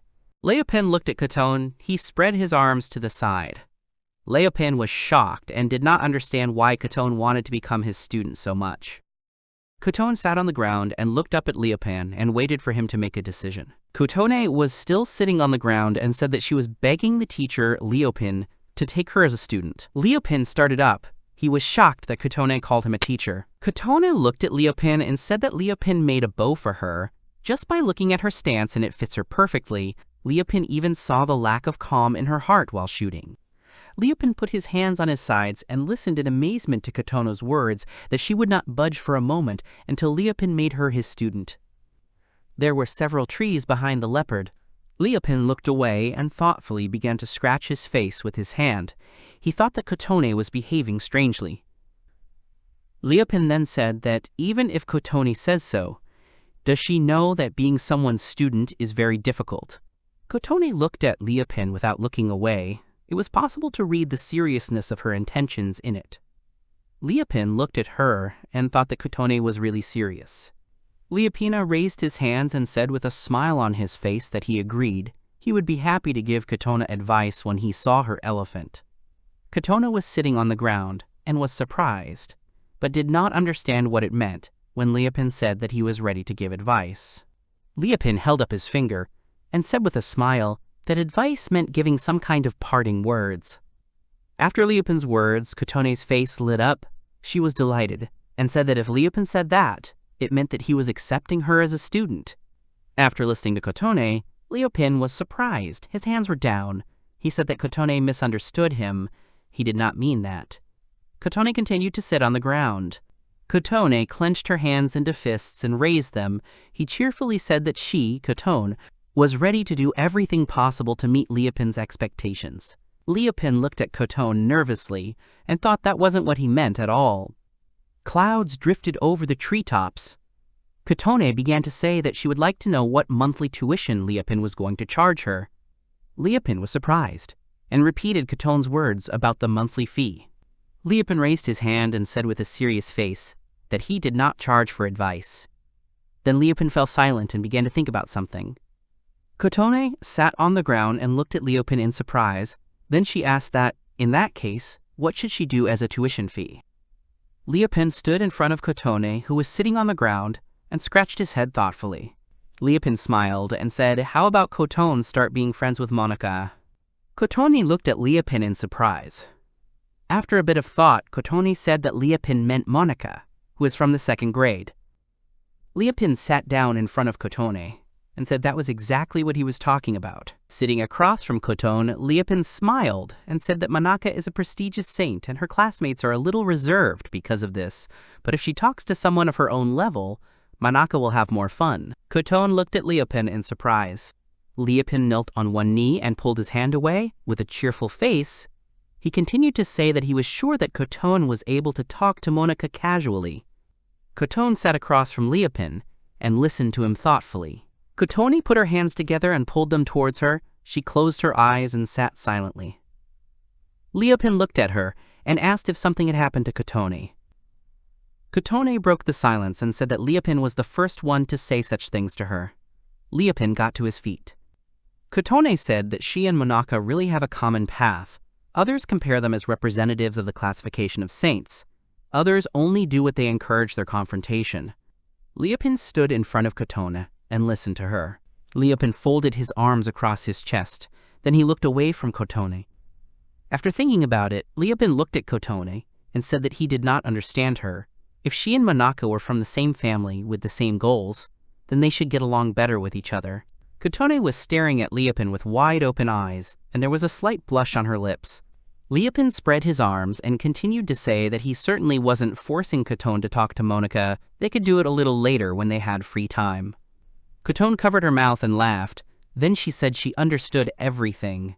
Clouds drifted across the sky over the forest and mountains. Kotone replied to Leopin that if Leopin insisted, she would not mind. Kotone wanted to continue the conversation, but before she could, she heard someone calling her name. She and Leopin looked away. A dark-haired girl appears from behind a tall tree, wearing a kind of armor on her hands. Looking out from behind a tree, she could not catch her breath, and at the same time began to shout that Leopin needed to retreat, otherwise she would deal with him. The girl was standing on a hill and started shouting angrily in the direction of the guys who dared to put Lady Kotone on her knees. Kotone sat on the ground and looked towards where the noise was coming from. Leopin turned his back on Kotone. Leopin looked in surprise at the screaming girl and thought that this girl was a servant of Kotone. Kotone was sitting on the ground and didn't understand what was going on.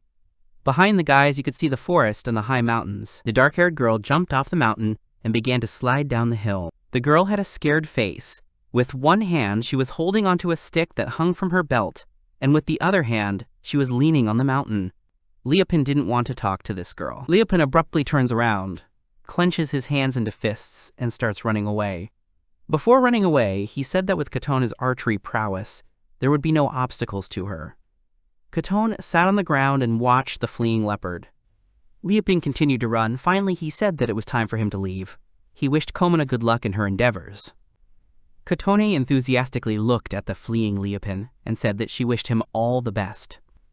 When he reaches the nearest tree, the leopard jumps up and grabs a branch. He hangs in the air. Kotone held a bow in her hands and got to her feet. A dark-haired girl ran up to Kotone. She stopped trying to catch her breath. The girl was holding a stick on her belt with one hand. The dark-haired girl walked a little ahead of Kotone, then she turned around and asked if everything was okay with Kotone and what kind of person was next to her. Kotone looked at the girl and cheerfully replied that Tomo should calm down.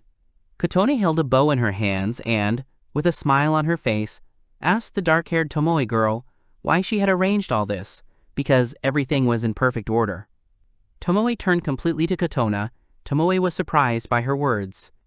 Tomoe raised her hands and started saying loudly that she didn't understand what Kotone was talking about. How dare she go into the woods while Tomoe wasn't around? Kotone raised her hands in front of her, still holding the bow. Then she smiled sweetly and closed her eyes. Kotone cheerfully replied that she was just hunting birds to help the guys from the base. Tomoe was surprised. Smiling, Kotone continued to say that even though she shot all one bird, she got something more. Tomoe bent down to Kotone, then she scratched her chin and said that since Kotone was saying that, then fine. Tomoe continued to rub her chin. She looked at Kotone's face for a while. Then she said that Kotone looked a little more cheerful. She thought that Kotone would frown for a few more years. Kotone nervously gave up her bow when she heard Tomoe's question that maybe something good had happened to her. Maybe that had changed Kotone's mood so much. Kotone leaned against her leg and called Tomoe by name. Tomoe was wondering what Kotone wanted from her. There were trees and shrubs around the girls. Kotone lowered her head down and closed her eyes. Then her face turned red with embarrassment, and she said that today she had met a man she liked very much. Hearing Kotone's words, Tomoe also blushed. She was surprised and did not believe Kotone's words.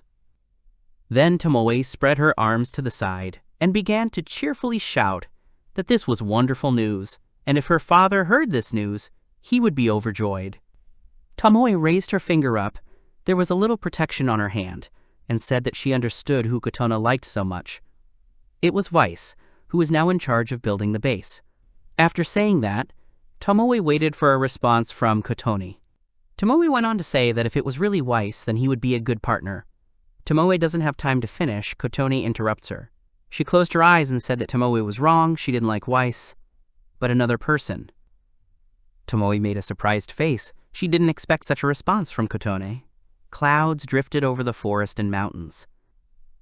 After thinking for a while, Tomoe began to say that this man could be a hero from the 11th group. Kotone stood silently with his eyes closed in front of Tomoe. Tomoe stood there and wondered who this man could be. While Tomoe was thinking, Kotone recalled the time she spent with Leopino, how he took out bird feathers for arrows, how he deftly wielded a stone on wood, from which he eventually made a bow for Kotone, and how Leopin looked at her. Tomo put her hand to her chin and continued to think. She wondered if this person could be from a noble family. Kotone opened her eyes and started to say something. She didn't have time to finish her sentence, but something knocked her off her train of thought. A leopard appears next to the girls, who was holding an edible mushroom in his hands and sometimes tossed it. Kotone turns around and says with a smile on his face that Leopin is a master without a profession. Tomoe looked at Leopin in surprise. The day went on. The forest was quiet. Trees and shrubs grew out of the ground in slopes. Leopin was walking through the forest. Smiling, he put something in his inner pocket and thought that he did not expect to meet someone like Kotone. Leopin stopped and looked down at his feet in surprise. He started to look around and said that he had noticed something. Leopin went to the bushes behind him and pushed them apart to find what he had noticed. Leopin looked at the ground and happily said that he could not believe his eyes, that there were so many green onions growing here. Before Leopin, a table with onion characteristics appeared. Its quality level reached 2. It is used both in medicine and in food. Leopin squatted down, pulled one onion stalk out of the ground and lifted it up, with other onion stalks sticking out of the ground around it. Then he put his hand to his chin and said that he was sure that this plant was cultivated in the territory of the East. Leopin held an onion stalk in his hands and began to smile happily. Then he cheerfully said that he was surprised by such a coincidence. He intended to use onions for cooking. Leopin returned to his newly built base. Leopin walked over to a large stone on which mushrooms and onions were peeled and sliced, and a sharpened stone lay next to the food. Leopin took the wand in his hand and began to examine it. He said that it seemed like it would be good. Leopin held a thin stick in one hand. With the other hand, he was stringing food on it. When he did this, he licked his lips periodically. After finishing stringing the food, Leopin placed it over a small hole and lit a fire, next to which was a bag of salt. Leopin stood with his arms folded on his chest. A stove was built in front of him, in which a fire was burning. A hole was made at the top of the stove. Food was being prepared there. Looking at all this, Leopin said he missed the time when he helped out at the bar. Leopin, closing his eyes and smiling, said that at that time, in the bar, he could get free drinks. Clouds of smoke from the furnace were spreading around the leopard, and behind it was a fence with a forest. Leopin looked at the food and said that everything seemed to be ready.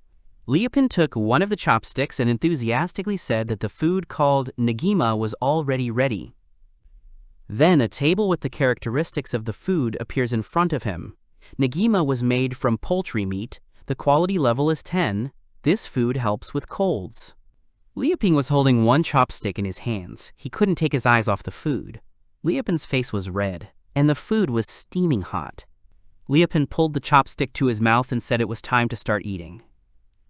He bites the first bite. He did it carefully, as the food was not cold yet. As soon as the food entered his mouth, the leopard's eyes began to sparkle brightly. The leopard lowered his head a little. He was chewing on the food. Goosebumps went through Liepin's body. He clenched one hand into a fist and held a chopstick with the other hand. After a moment, the leopard started shouting enthusiastically that it was the perfect meat. Liepin's face was red with delight, and he continued to hold the chopstick in his hand. Liepin was standing by the stove. With one hand he was finishing the leftovers on one stick, and with the other hand he was already reaching for the other stick, which was lying on the stove. Liepin said that the food was very tasty, and the green onions too. They were soft and crispy at the same time. All the chopsticks on which Liepin fried the food were empty and lying on the ground. Liepin was sitting on the ground with his legs spread out in different directions. Liepin held on to life with one hand, leaned on the ground with the other. He said that now he was satisfied with his life. After a while, Liepin got to his feet and said that now was the time to put things in order. He was standing in front of the stove, and a little further away from him was a table with the remains of unused food. Liepin saw the onion roots and thought. Liepin stood and held unused onion roots in his hand. He looked at them and thought that a long time ago, a bar manager told him something. There was a high fence behind the leopard. Liepin held an onion root in his hand and looked at it. He thought that this bar manager had told him that if you soak onion roots in water, the stems can sprout again. Liepin began to smile broadly as a brilliant idea dawned on him. Liepin was standing in front of the table, wiping his face with one hand and holding onion roots with the other. Liepin decided that he would try to grow onions in this way. Liepin joined his hands together and cheerfully said that if he could grow onion stalks, then he could eat as much as he wanted. For this, he would need to find a pond. Behind the leopard, there was a fence and a forest with mountains.